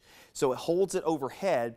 So that brings an impact of more clouds and occasional tropical rains to the Mid-South as we head through that time frame. Here's a look at our first alert futurecast again. Francine sticking around because, again, once it gets here, it just doesn't move all that much because you got an area of low pressure to the west, you got an area of high pressure to the north, and that developing area of low pressure to the south. That's still pulling in a lot of moisture off the Gulf and the Atlantic Ocean that could facilitate some heavier pockets of rain that could additionally add in some flooding concerns even into the weekend and into early portions of next week. It will all be determined ultimately of where those bands of rain will set up shop. But it tends to be that for the most part, they will be farther to the east. Now, the first alert weather day continues for today. Heavier pockets of rain occasionally for your Friday. We go into Saturday and Sunday. It will be pockets of heavy downpours that could develop as the low swirls about amid the clouds as we head towards Saturday, Sunday, Monday before the pattern starts to switch up heading into next week.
Good morning. Welcome back to the Action News 5 Digital Desk. I'm Andrew Douglas. September is Sickle Cell Awareness Month. It is a time to really understand sickle cell disease and the impacts, not only that, but also share various events that are happening across Memphis and the Mid-South. Let's bring in Raina Cooper, a nurse practitioner with Methodist Le Bonheur Healthcare, to talk more about this. And Raina, good to see you again. You're always here on the digital desk from time to time, this time of year especially, to talk about sickle cell. For our audience out there, can you just remind them what this disease is and how it impacts Memphis and the Mid-South? Good morning. Good morning. Absolutely. So, sickle cell disease is an inherited blood disorder that affects the red blood cells. And with this particular disease, you have an abnormal hemoglobin. It causes a lot of complications because the red blood cells, they have a short lifespan. They're stiff and they're sticky. It can cause many complications from stroke, blood clots, kidney disease. Is very debilitating, and it affects so many people, 100,000 Americans. And also we have a high national average here in Memphis for sickle cell disease. So tell me, is there a test that someone can determine how they know or perhaps they have sickle cell? Absolutely. So there is a particular test called hemoglobin electrophoresis that can be performed at your primary healthcare provider or a doctor that's able to perform that for you, and that will determine if you have trait or disease. Okay, and let's talk about some of the. Are there events that are happening across Memphis and the Mid-South when it comes to sickle cell? So specifically here with that Methodist Le Bonheur Healthcare, we're doing a few events this month to really spread awareness for sickle cell disease. So in addition to our annual fundraising events called Sips for Sickle Cell, we're also hosting a panel discussion next Tuesday, September the 17th. And this panel discussion will focus on sickle cell disease and the bone marrow transplant experience. So this panel discussion will be facilitated by our clinic's medical director, Dr. Marquita Nelson, and the panel will composed of our very own patients who have undergone bone marrow transplant for curative options for sickle cell disease. And so they will be able to share their experience and their insights about the process. And also we're very fortunate to have Dr. Alexis Leonard, who is a faculty member at the Department of Hematology at St. Jude Children's Research Hospital, who's an expert within the transplant field, to come and speak, provide her insight about sickle cell disease and the transplant experience, as well as curative options with gene therapy, which we know got approved in December by the FDA of 2023 as a curative treatment option for sickle cell. So this is going to be a really, really great event. You do not have to have sickle cell disease to come. You can be a caregiver, a family member, a friend, or just someone in the community who wants to know more about sickle cell disease. We just would encourage you to come out. It's going to be at 6 p.m. at the Wilson Hall Auditorium next Tuesday, September the 17th. It's going to be from 6 to 7, and we're also going to have a reception at 5. And so if you want to come, we just encourage you to register, and you can do so by contacting our community health educator, Jacqueline Harris, at 901-478-2277. Let me ask you that, Raina. You said that this is open to everybody, and there's probably many people watching right now who don't have sickle cell, and they're learning about it, and they're probably wondering how they can support others who do have sickle cell. What would you tell them? I would say the biggest thing is just become familiar. It's a very vast disease, but just becoming familiar about what it is, how it affects the body, because you can have a family member, a friend, a coworker, how you can support them in working environments with so small things like keeping the temperature warm, because cold temperature affects our patients. Giving blood is vital. We really, really need a lot of blood because many of our patients over the lifetime may have over thousands of units of blood that they need for treatments such as things like pain crisis, acute chest syndrome, anemia, etc. So really giving blood and donating is one of the best ways you can really support our patients, and just being understanding, because the sickle cell community faces a lot of stigma in regards to their disease. And really, identifying if their pain is real, they are met with a lot of disbelief. So really just understanding, having compassion, I think that is really helpful in being able to support our warriors with sickle cell disease. Okay, Raina Cooper with Methodist Le Bonheur Healthcare. Really appreciate you spelling it out for us there, sickle cell disease, and also that event happening on September 17th. Thank you very much. Thank you.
Welcome back to the Action News 5 Digital Desk. I'm Taylor Tucker in for Andrew Douglas. We have a great interview lined up for you right now. This morning, we're talking about protecting seniors from scams. Get this stat that I read. Crimes against seniors totaled more than $3.4 billion in losses this past year, with more than 100,000 complaints were filed by people over the age of 60 in 2023. That's an 11% increase from the previous year. So this is a very important topic. And joining us to discuss the common senior scams, how to identify them, and how to protect yourself from those scams is Chad White, the Executive VP at Brookdale Senior Living. Good morning to you, Chad. Good morning, Taylor. How are you? I'm pretty good. Thanks so much for joining us on the Digital Desk. Let's just jump right into it because scams, we all hate them, and there's so many to discuss. But tell me, what are the few most common scams that you see often that target seniors? Well, Taylor, there are several different kinds that are pretty common. One of the first is relationship or scams that they're based on a relationship or some sort of close connection potentially to a victim. So in that case, one of the most common scenarios is someone calls, they're pulling on your heartstrings, they're exploiting loneliness potentially, but they're trying to say that maybe you've got a family member who's in trouble and needs some support. That's a pretty common one. Another common one is phishing or identity theft scams. This is where a very common variety of that is where you have a situation where a vendor sends an email, purported vendor, somebody that you usually do business with, and says you haven't paid or you need to submit payment information, and they're asking you to click on a link or open an attachment in an email. That can typically be something that's causing identity theft because they want your credit card information or other personally sensitive information. Another one is non-payment calls or visits. This time of year when it's really hot outside, a lot of seniors get visits from people pretending to be from the utility company. They may actually be wearing clothes that looks like their local utility provider.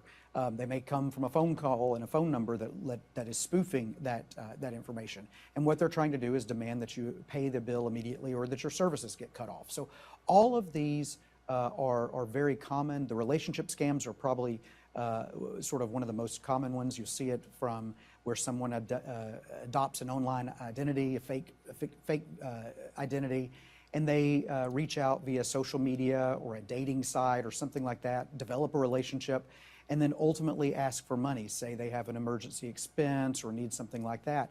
And all they're trying to do is scam a senior out of their hard-earned savings. That's unfortunate. And I know you only listed 3, but there are so many scams that you could probably spend the entire day talking about.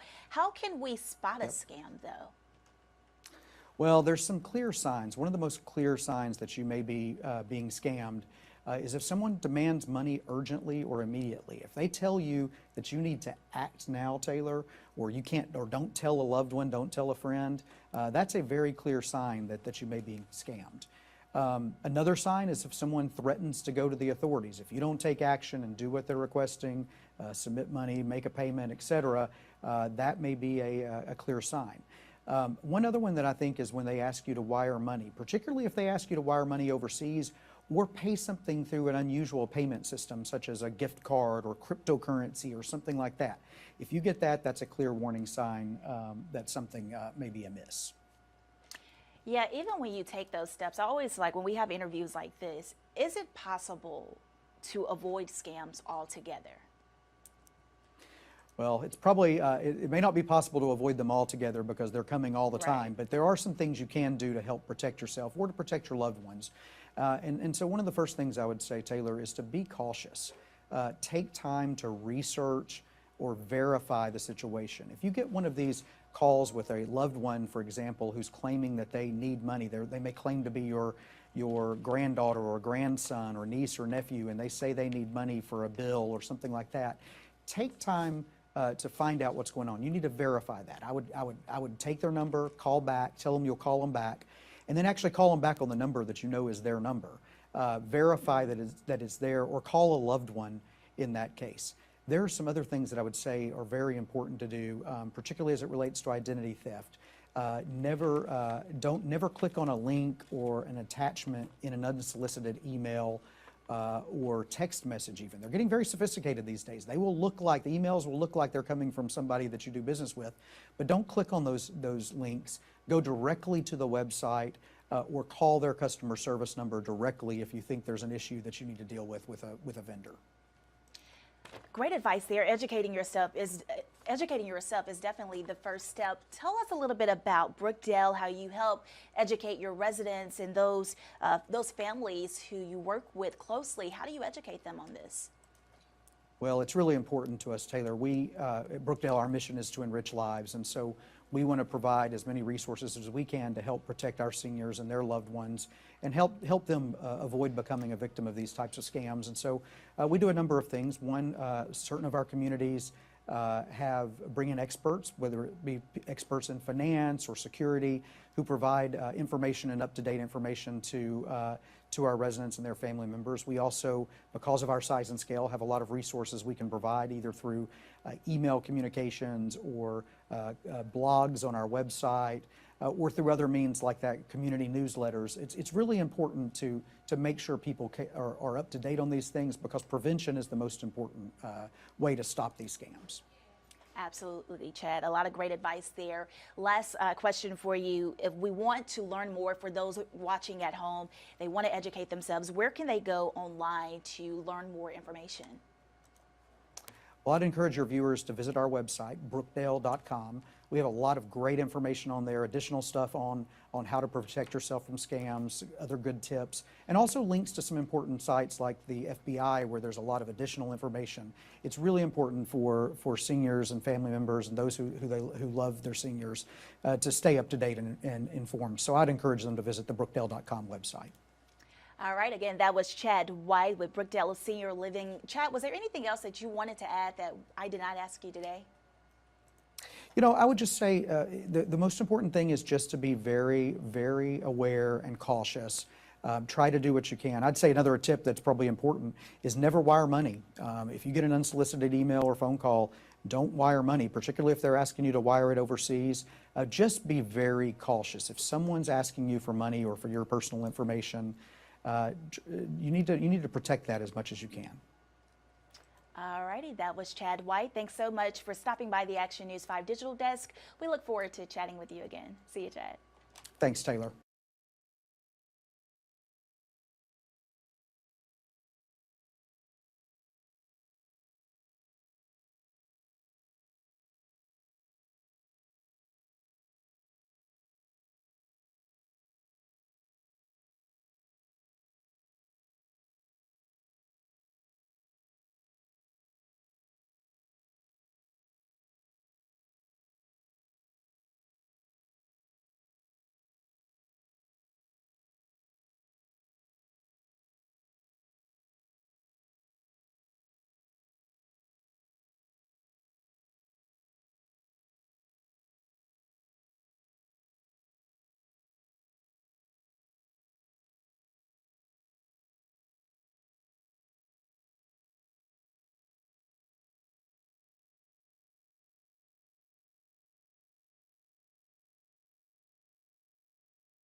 We got the kids back in school. They're starting to learn stuff, and parents and grandparents everywhere are rejoicing. Yay, they're back in school. Good. What about their health when they're out on the competition field, when they are competing with others? You want them to do as best as possible. You want them to be great and achieve greatness. But what about the safety and the health of your student athlete, okay? Especially with the heat that we all see here in Memphis and the Mid-South. Let's bring in someone to talk more about it right now. I'm joined by Kyle Lebrano. She is a member of Players Health. It's a sports insurance company joining us on the digital desk. Kyle, thanks so much for joining us here. So where do parents, student athletes, where do they make the biggest mistake when it comes to staying healthy during their competitions? Good morning. Morning. Yeah, thanks for having me.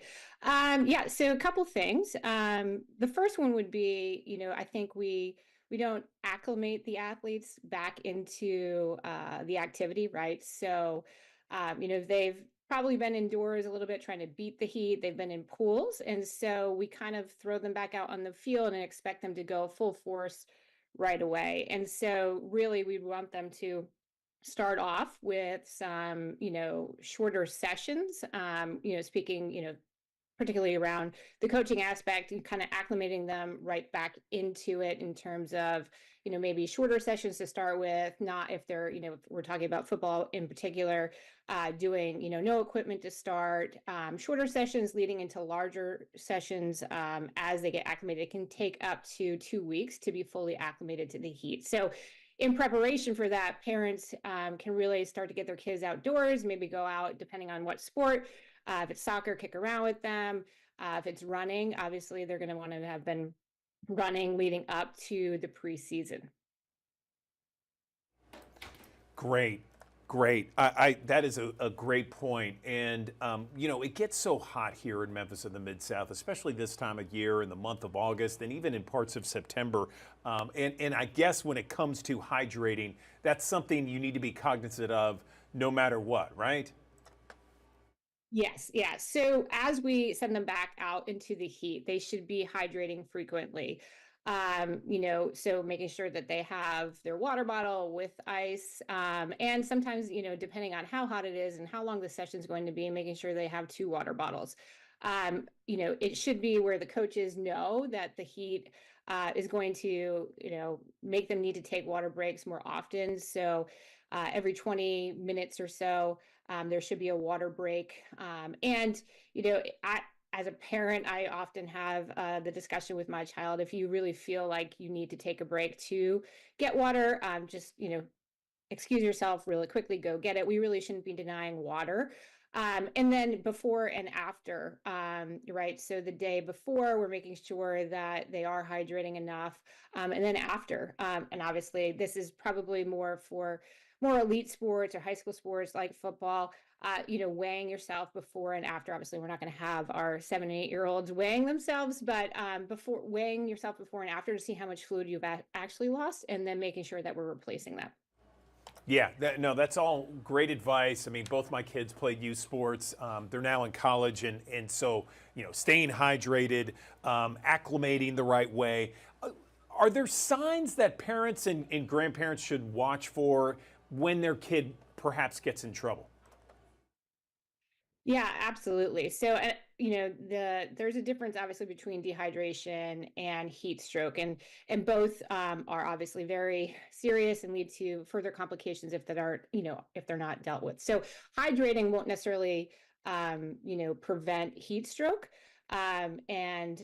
Heat stroke is when the core temperature of the body gets too high, and we need to, start to cool that down. But there's signs, and one being, obviously if the child is younger, they may be a little bit more irritable. They could have symptoms kind of resembling the flu, where they are dizzy, lethargic. They could be pale. They could be excessively sweating, vomiting. And so just really being diligent around noticing those things with your child, and listen to them if they're telling you that, they don't feel well. Obviously, we don't want to send them back out into the field if we're, doing, 2 sessions a day.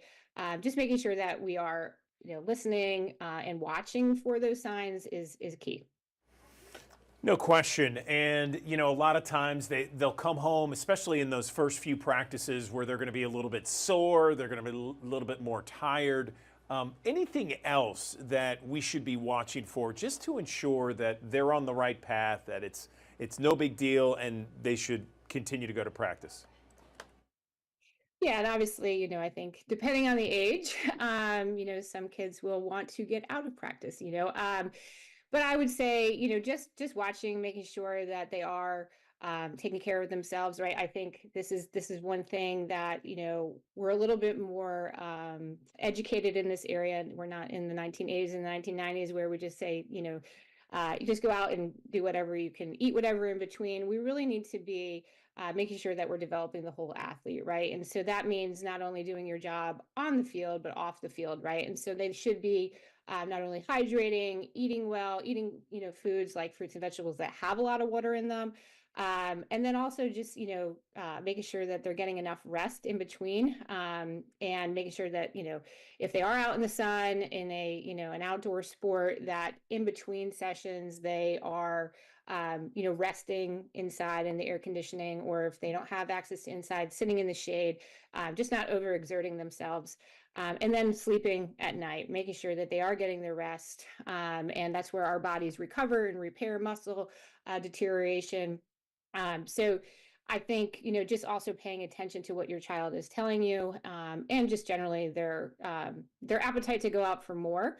I think one thing that we really need to be worried about is the biggest risk factor is really just those that are super excited to please us. And so they're over motivated, and that is probably the biggest risk factor in this, that they're going to overdo it, right? We wouldn't send somebody out to run a marathon without having trained for it. So those that are over motivated will kind of put themselves in this position to kind of either get dehydrated or suffer from heat stroke. Kyle, this has been great. We've certainly given a lot of information out there to our viewers. We have thousands that watch us each and every morning. Is there a place online where people can go and really kind of look at these various aspects that you've talked about this morning? Yeah, there's a ton of research out there. I mean, I think if a quick Google search of, like heat stroke symptoms, or how to, make sure that you're taking care of young athletes in the heat, you can pull up a lot of variety from different, the Mayo Clinic, different, Cleveland Clinic. And then also I would say, just make sure, whatever organization you are part of, that they have a heat stroke and heat illness policy. And so there's a lot of information out there specific to this that you can, quick Google search will be able to pull up all the information that you need to be able to find on this. All right, Kyle Lebrano, thank you so much for joining us on the Digital Desk and giving us that information, which is vital, especially this time of year. We appreciate it.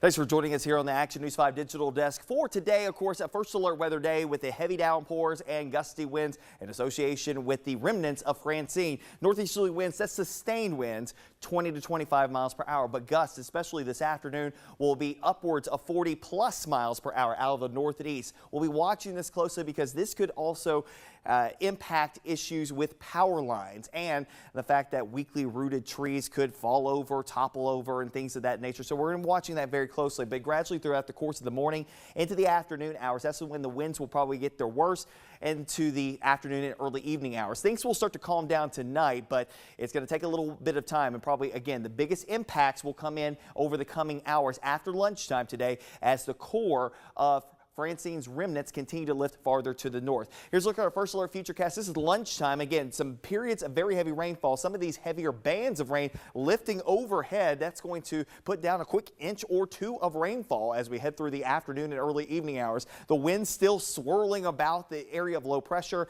moving out of the north and east by 7 o'clock this evening, but still, again, gusts in some pockets 30, 40 miles per hour.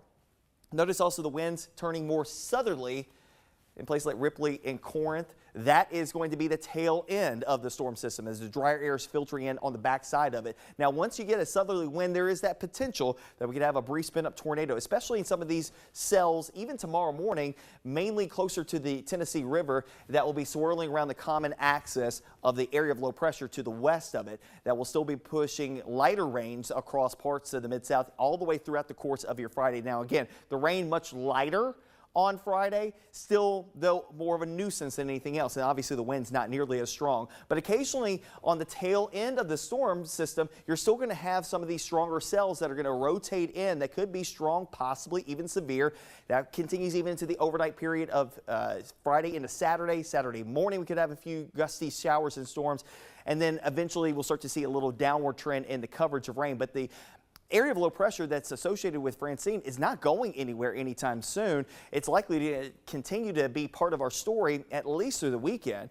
Now, as far as the main impacts are concerned here today, everybody's going to deal with the torrential rainfall, 2 to 4 inches as a baseline. Locally, though, over 6 inches of rainfall, so that could lead up to some localized flooding. Many of you dealing with gusty winds, occasionally those gusts over 40 miles per hour, and for some, a quick spin-up tornado that could come with very little warning, especially east of I-55.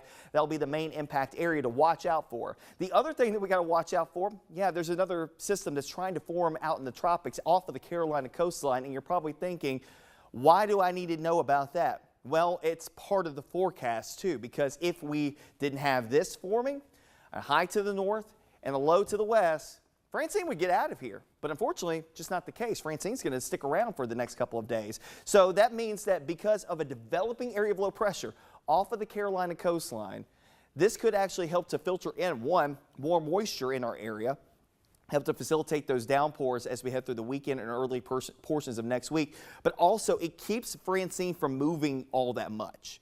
So it holds it overhead, so that brings an impact of more clouds and occasional tropical rains to the Mid-South as we head through that time frame. Here's a look at our first alert futurecast again. Francine sticking around because, again, once it gets here, it just doesn't move all that much because you got an area of low pressure to the west, you got an area of high pressure to the north, and that developing area of low pressure to the south. That's still pulling in a lot of moisture off the Gulf and the Atlantic Ocean that could facilitate some heavier pockets of rain that could additionally add in some flooding concerns even into the weekend and into early portions of next week. It will all be determined ultimately of where those bands of rain will set up shop. But it tends to be that for the most part, they will be farther to the east. Now, the first alert weather day continues for today. Heavier pockets of rain occasionally for your Friday. We go into Saturday and Sunday. It will be pockets of heavy downpours that could develop as the low swirls about amid the clouds as we head towards Saturday, Sunday, Monday before the pattern starts to switch up heading into next week. Okay, Andrew Douglas back here in the Action News 5 digital desk. The best food reporter in Memphis is one Jennifer Chandler. She is joining us on the Action News 5 digital desk. We are such a foodie town, Jennifer, and man, we love to hear what you have to say when it comes to some of the places we love to go and frequent and what to order when we frequent those places. How are you? I'm doing great, thank you. Thanks for having me today. Oh my gosh, you sound amazing. Please continue. So I have a new column that I have started doing, and I'm having so much fun with it. It's called What to Order. And you can kind of think about it kind of like a review, but it's really not a review. It's so much more fun than that. I get to share some of the favorite things I've eaten recently at Memphis restaurants. And I am having so much fun doing this and dining out and trying to experience all the great food that Memphis has to offer. And I would love to tell you about 3 places that I've been to recently and what I think you should order when you go there. Are you ready? I love this segment. What to order when you go out. Let's hit it. So we're going to start downtown and head east. So tucked away in the Edge District of downtown Memphis is a restaurant called Jim Dining. And it's not Jim with the G or J-I-M. It is J-E-M. And it stands for Just Enjoy the Moment. And it's also an acronym for the initials of the owners, Josh and Emily Muchnick. And this restaurant opened in April this year, and it is just so wonderful. And this dish you're looking at right here is their stuffed matzo ball stuffed chicken. And I have to tell you, I will rarely tell you to order chicken at a restaurant unless it is absolutely a fabulous dish, because I feel like chicken is something that most of us can cook at home. And I'm always looking for things that are different and things that I can't make at home. And this dish is just such an example. And the restaurant there is kind of upscale casual. It has a comfortable vibe. The service is great. But Josh has been classically French trained. He's worked for, if you look at his resume, it is like the who's of restaurateurs that he has worked for in other cities. He is got a wealth of knowledge, and this dish is what I call a perfect example of him taking a classic dish, traditional French dish, and giving it its own unique spin. So what he does is the stuffing is actually what in French terms is called a farce, which is a stuffing not made with bread, but it's actually made with meat. So in this case, chicken. And so he takes chicken thighs, he debones them, he grinds up chicken, and instead of adding bread stuffing, he adds matzah, and he adds the seasoning that you would get if you were making a matzo ball, and creates this fabulous stuffing. He stuffs the chicken, wraps it back up, and then he cooks it sous vide, which is in a water bath. So when you go to cut into this chicken, it is like fork tender and juicy. It is not dry in the least. So flavorful. And right before he serves it, he roasts it. He puts it back in the oven and he roasts it. So the skin is nice and crispy. It is just, every bite is perfect. And what makes it even better, I don't know if you can tell, in the back of the picture you see right there is a little pitcher that has a chicken jus or a chicken sauce that you can kind of pour just the amount of sauce so that your chicken that skin doesn't get crispy while it's sitting in a sauce. It's like perfect. And it comes with smashed potatoes that are crispy. And there's those mustard seeds that kind of like, there's a tanginess to those that kind of cut through the richness of the dish. And it's just pretty darn fabulous. It's pretty good. Have you been there yet? I haven't. When did it open? It opened in April. Okay. So it's not been there very long at all. That picture's amazing. Yes. And I will also just give a few shout outs. We started with 2 of the appetizers. He does, one of the things he likes to do is take traditional dishes and give them kind of unique international spins based on his travels. And so he has arancini balls, the risotto rice balls that are fried. It's a traditional Italian dish, but he makes homemade kimchi and he has that in there. And so they actually makes for a lighter, tangier, in a good way, bite of an arancini ball. He's originally from Mobile, Alabama, so he has a Gulf shrimp and crab spinach dip starter on the menu, and it is so good. I wish he would sell it like as a take and bake item, so I could serve it at a party. Amazing. And save room for dessert. Fabulous chocolate cake. Yum. Okay, so we're gonna move from downtown area to Midtown to the Brooks Museum. So Christina McCarter, that you see her in this picture, she is the founder of Feast and Graze. And so they have taken over the cafe in the Brooks, I guess for about a year, not quite a year now. And they traditionally just serve breakfast and lunch, or more like lunch. And they decided to, on Sundays for the month of August, to do a series called Toast and Jams. And what she does, she's known for her kind of open-faced toast sandwiches. So that's what she's focused on the menu. And here's the interesting thing. There are no eggs on this brunch menu. There's everything else you would expect at a brunch. There's brunch cocktails. There is, hash. There is all the good stuff you would want, but there are no eggs. She said that she really wanted to focus on doing what she does best. And so my favorite thing that I had the day I went was, she calls it the Cristo-ish. And so it is her play on a Monte Cristo sandwich, but it's on a croissant, and it's got Black Forest ham, and it's got the cheese. And then she makes a spicy fig jam that is used as the condiment for it. Usually it's served with like a raspberry, Monte Cristo is served with a raspberry jam is what I've always seen it served with. But this spicy fig jam is so good. And she dusts it with powdered sugar, and it's just a fun little sandwich. And one of the things that they're doing during this, the jams, it's not just because she's making her homemade jams on some of these sandwiches, but they actually have a DJ in the rotunda of the museum that's playing. So there's music playing, And what you can do is you can go have brunch and then you can go wander around the museum. And I think it's like the perfect way to spend a Sunday afternoon. This was a trial run for the month of August, so I'm hopeful that they will continue it into the fall, because I just think it's a nice way to spend a Sunday. Yes. So moving on to the last place I wanted to mention, this is all the way out in Germantown, Blue Honey Bistro. And I just described Blue Honey Bistro as this little gem. I forgot to look up how many tables they have and seats they have in there, but this restaurant is tiny. It is tucked away in a shopping center at Forest Hill Irene and Poplar. And it is just a gem of a restaurant. You can see in this picture, these are their owners, Drew and Courtney Bryan. They are the epitome of the quintessential host of a restaurant. They pay so much attention to detail. The restaurant is so welcoming, and the food will blow you away. So one of the things when you go there that you need to start with, and one of their signature items that never goes, their menu kind of changes regularly, is their mushroom toast. I think it's called mushrooms and toast is the official name of it.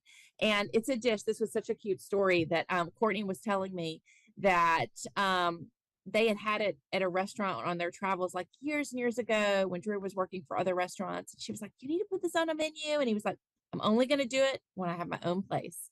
And so he saved the dish. And now that he has his own place, it's been open for a couple of years. This has become their signature item that won't ever go away because one tastes so good and it's such a popular fan favorite, but it means so much to the couple.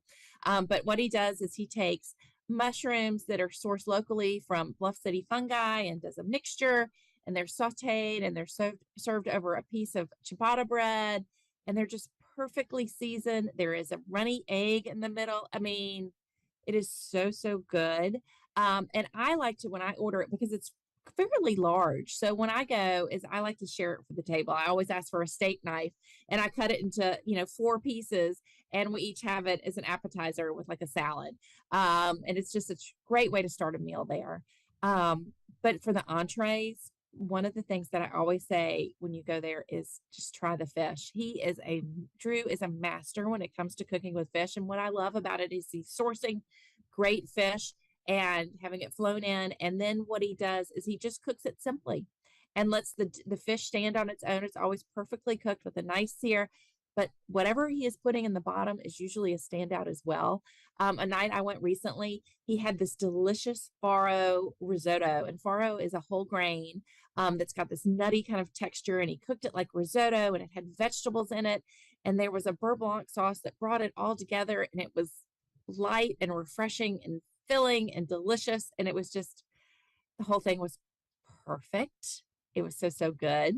And this is another place too, I will say, save room for dessert. They have a lot of good things for dessert on the menu, but one item like the mushrooms and toast, another item that will never change and stays on the menu here is their chocolate fondant cake. And it is basically a perfectly cooked molten chocolate little cake, like an oversized cupcake kind of size, but it sits on a bed of bruleed homemade marshmallow cream.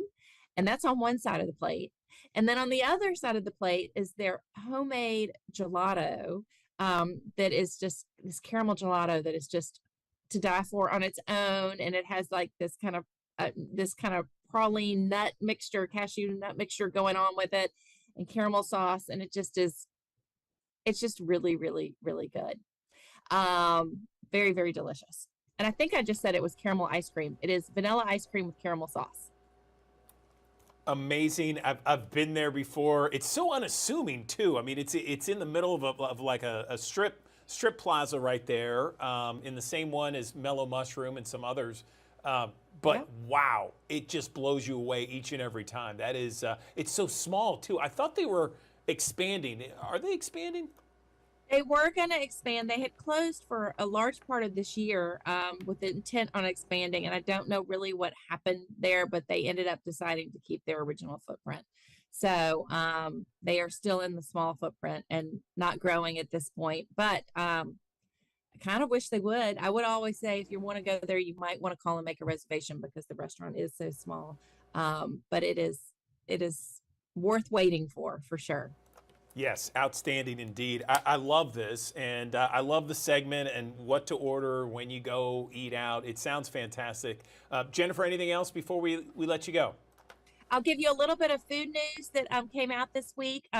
Bayou Bar and Grill in Overton Square has new owners. That is probably the longest running restaurant in, I didn't confirm that, but that from my memory, in Overton Square. It's been open for since the 90s, over 30 years, almost 40 years, actually. I think it was 37.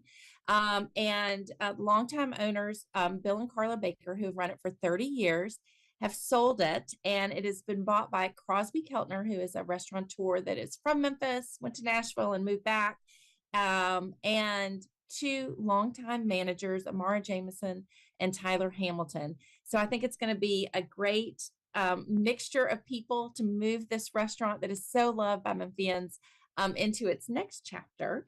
So I'm excited about that.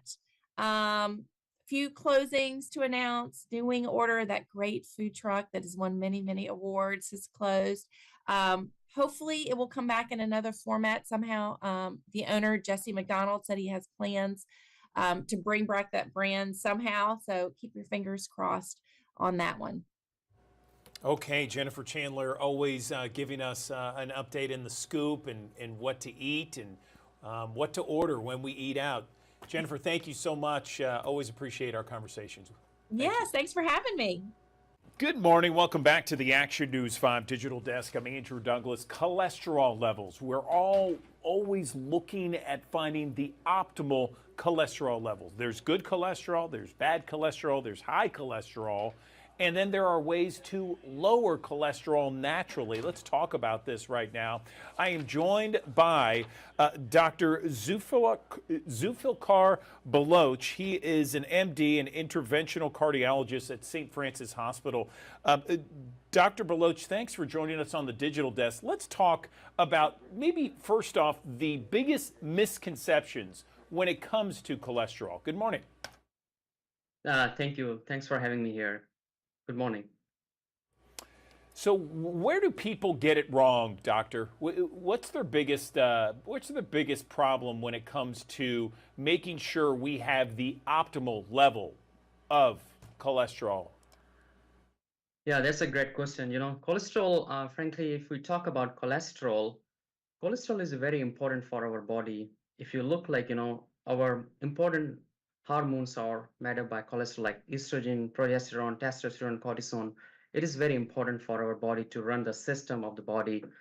And the biggest thing, cholesterol, there are different, first of all, diet is most important, which some diets contain high fatty diet. In addition, there are some people, they are very good, they are vegan, even though if you see their, their cholesterol level is very high. So those have genetic, familial hypercholesterolemia. So they are two most important.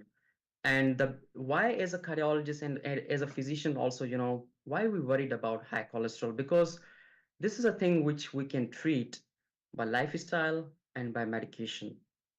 And if you see the, biggest cause of death here in the US, you can see, heart attack and stroke. We can prevent by fixing cholesterol. This is what we call preventive medicine. These, in the last 1 to 2 decades, United States government is significantly improving a lot of like primary care, health care, because preventive is better than cure. So this is what I was talking this morning. Our colleague that, always we have to do screening of the patient. For instance, if anyone has high cholesterol, we can treat with medication.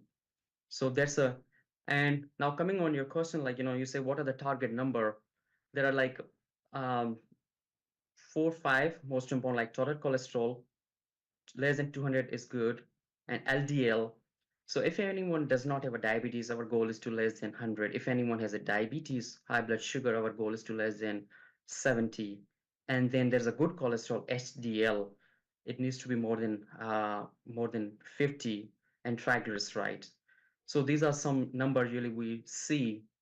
And sometimes, if anyone has high cholesterol, if anyone has uncontrolled diabetes, we try to give multiple medication, but their cholesterol doesn't come. So there's a one terminology we call diabetes dyslipidemia. So we have to fix their diabetes to bring the cholesterol level down. Are there natural ways that you suggest maybe for some of your patients out there to lower cholesterol? I know that there's statins out there, there's medication, but there's some people that just don't want to take it or take it as a last result. What about diet? What can we do when it comes to our diet that can lower cholesterol, doctor? So, diet, low-fat diet, you will see a lot of cholesterol in red meat. You will see less cholesterol in fish, chicken. Some people are, they try to eat a lot of like red meat. And diet and exercise. If we talk about like good cholesterol, HDL, there's none of medication approved which increase the HDL. So lifestyle, exercise improve your HDL. So there are like, for instance, if anyone cholesterol is significant high, LDL 190, our goal is to bring cholesterol more than 50%. Other than medication, it's very challenging to bring LDL less than 50%. So what happened if anyone has genetic, so what from where LDL comes, it liver max LDL. So whatever you will give diet, even though low fat diet, but liver has tendency to make cholesterol, LDL. So that's why, we always recommend people needs to get some medication to bring cholesterol down, especially LDL. I have seen that, I have some experience of my patient. So what they ended up with heart attack. And there's a very common effect that community people say, okay, statin does give you muscle lack. Yes, that's true, but it's a 1 to 5% population, not 95%. So if anyone has a heart attack, what they do, they go to gym and they hire a trainer. Trainer will ask them to do 30 minutes, 45 minutes non-stop workout. At the end of the day, they will come with muscle pain and they will think about, oh, statin is irresponsible for my muscle pain. So we have to be very careful. Yeah. So let me ask you, doctor, because I appreciate this. More fish and less red meat certainly are ways. Diet and then exercising as well. What about nuts? I've heard like walnuts. In fact, I had higher cholesterol, but I took. My mom told me, of all people, take about a handful of walnuts every day with yogurt and what have you, and you'll see your cholesterol go down. And that's exactly what happened. I'm surprised that isn't, written everywhere. What do you think? Yes, that's good, nuts, seeds, those. And if you 100 years ago, there was not medication. So people used to like eat these plants and herbal medication. But a lot of research is coming out. And then herbal medication, there's not a research. Like there's common misconception, people that like red rice. It's not approved by FDA. FDA doesn't say take red rice. And fish oil, omega-3, it also does decrease cholesterol, but you have to take like bunch of fish oil, bunch of omega-3 to bring cholesterol down, which is needed to reduce the risk of heart attack and stroke. Yes, I understand. Let's talk about the problems with high cholesterol and the plaque buildup and how that can lead to some very severe issues for someone who has it. Yes, so what happened, whenever our total cholesterol LDL is high, so what it does in the blood vessels, which we call arteries, slightly it build the atherosclerosis plug. So if it is happening in the heart, we ended up with heart attack. If it is happening in the blood vessel of the neck, we ended up with stroke. If it is happening in the lower extremities, like below the knee, above the knee, we call it peripheral vascular disease. And also in the abdomen, aorta also. So these are some risk factor. If anyone has like heart, blood vessels of the heart ended up with heart attack. So these are some side effects by high cholesterol. Anything else you want to touch on? let's first off, because we've identified high cholesterol, the good cholesterol, bad cholesterol, ways to bring it down. What's the best method to get our cholesterol tested? So always discuss with your healthcare provider, like primary care physician, and ask them to lipid serum lipids. We always recommend it needs to be dry in the morning, because when you're eating afternoon or nighttime, it does give you different variation. Always do at the fasting lipids level. It needs to be ordered by primary care physician, like healthcare provider. Gotcha. Okay. Well, listen, Dr. Zulfikar Baloch, we appreciate your time on the Action News 5 Digital Desk. Thanks for letting us know about the cholesterol issues. And again, it's one of those tests that you need to go to your primary care physician and get it tested. But we appreciate all the advice you've given us. Anything else you want to mention before we let you go?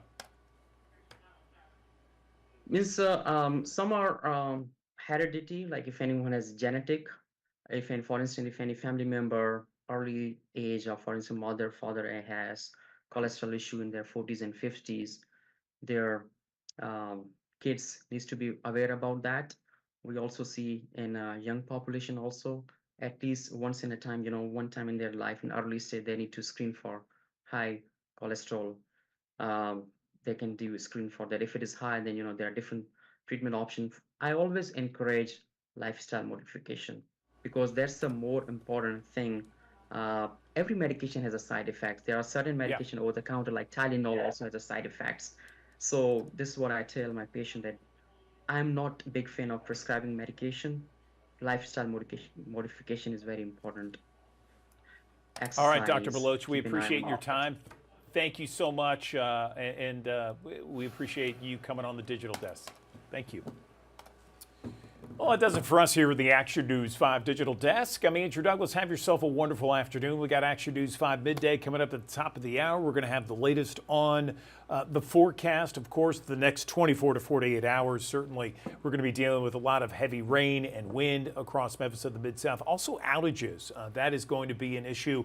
And then you have early school dismissals and some closures out there. So we're going to have all that covered for you over the next hour at the top of the hour. And then join us once again tomorrow morning on the Action News 5 Digital Desk. We go from 7 until 11 each and every weekday morning. It is our streaming channel on actionnews5.com. You can also find us on our digital app and all of our digital platforms. That's Roku, Amazon Fire, YouTube, and Apple TV. And then if you just want to watch us on television, you can do that as well. The Action News 5 Plus channel, that's digital channel 5.3, or channel 907 on Xfinity. Make sure you have a wonderful and stay safe out there afternoon.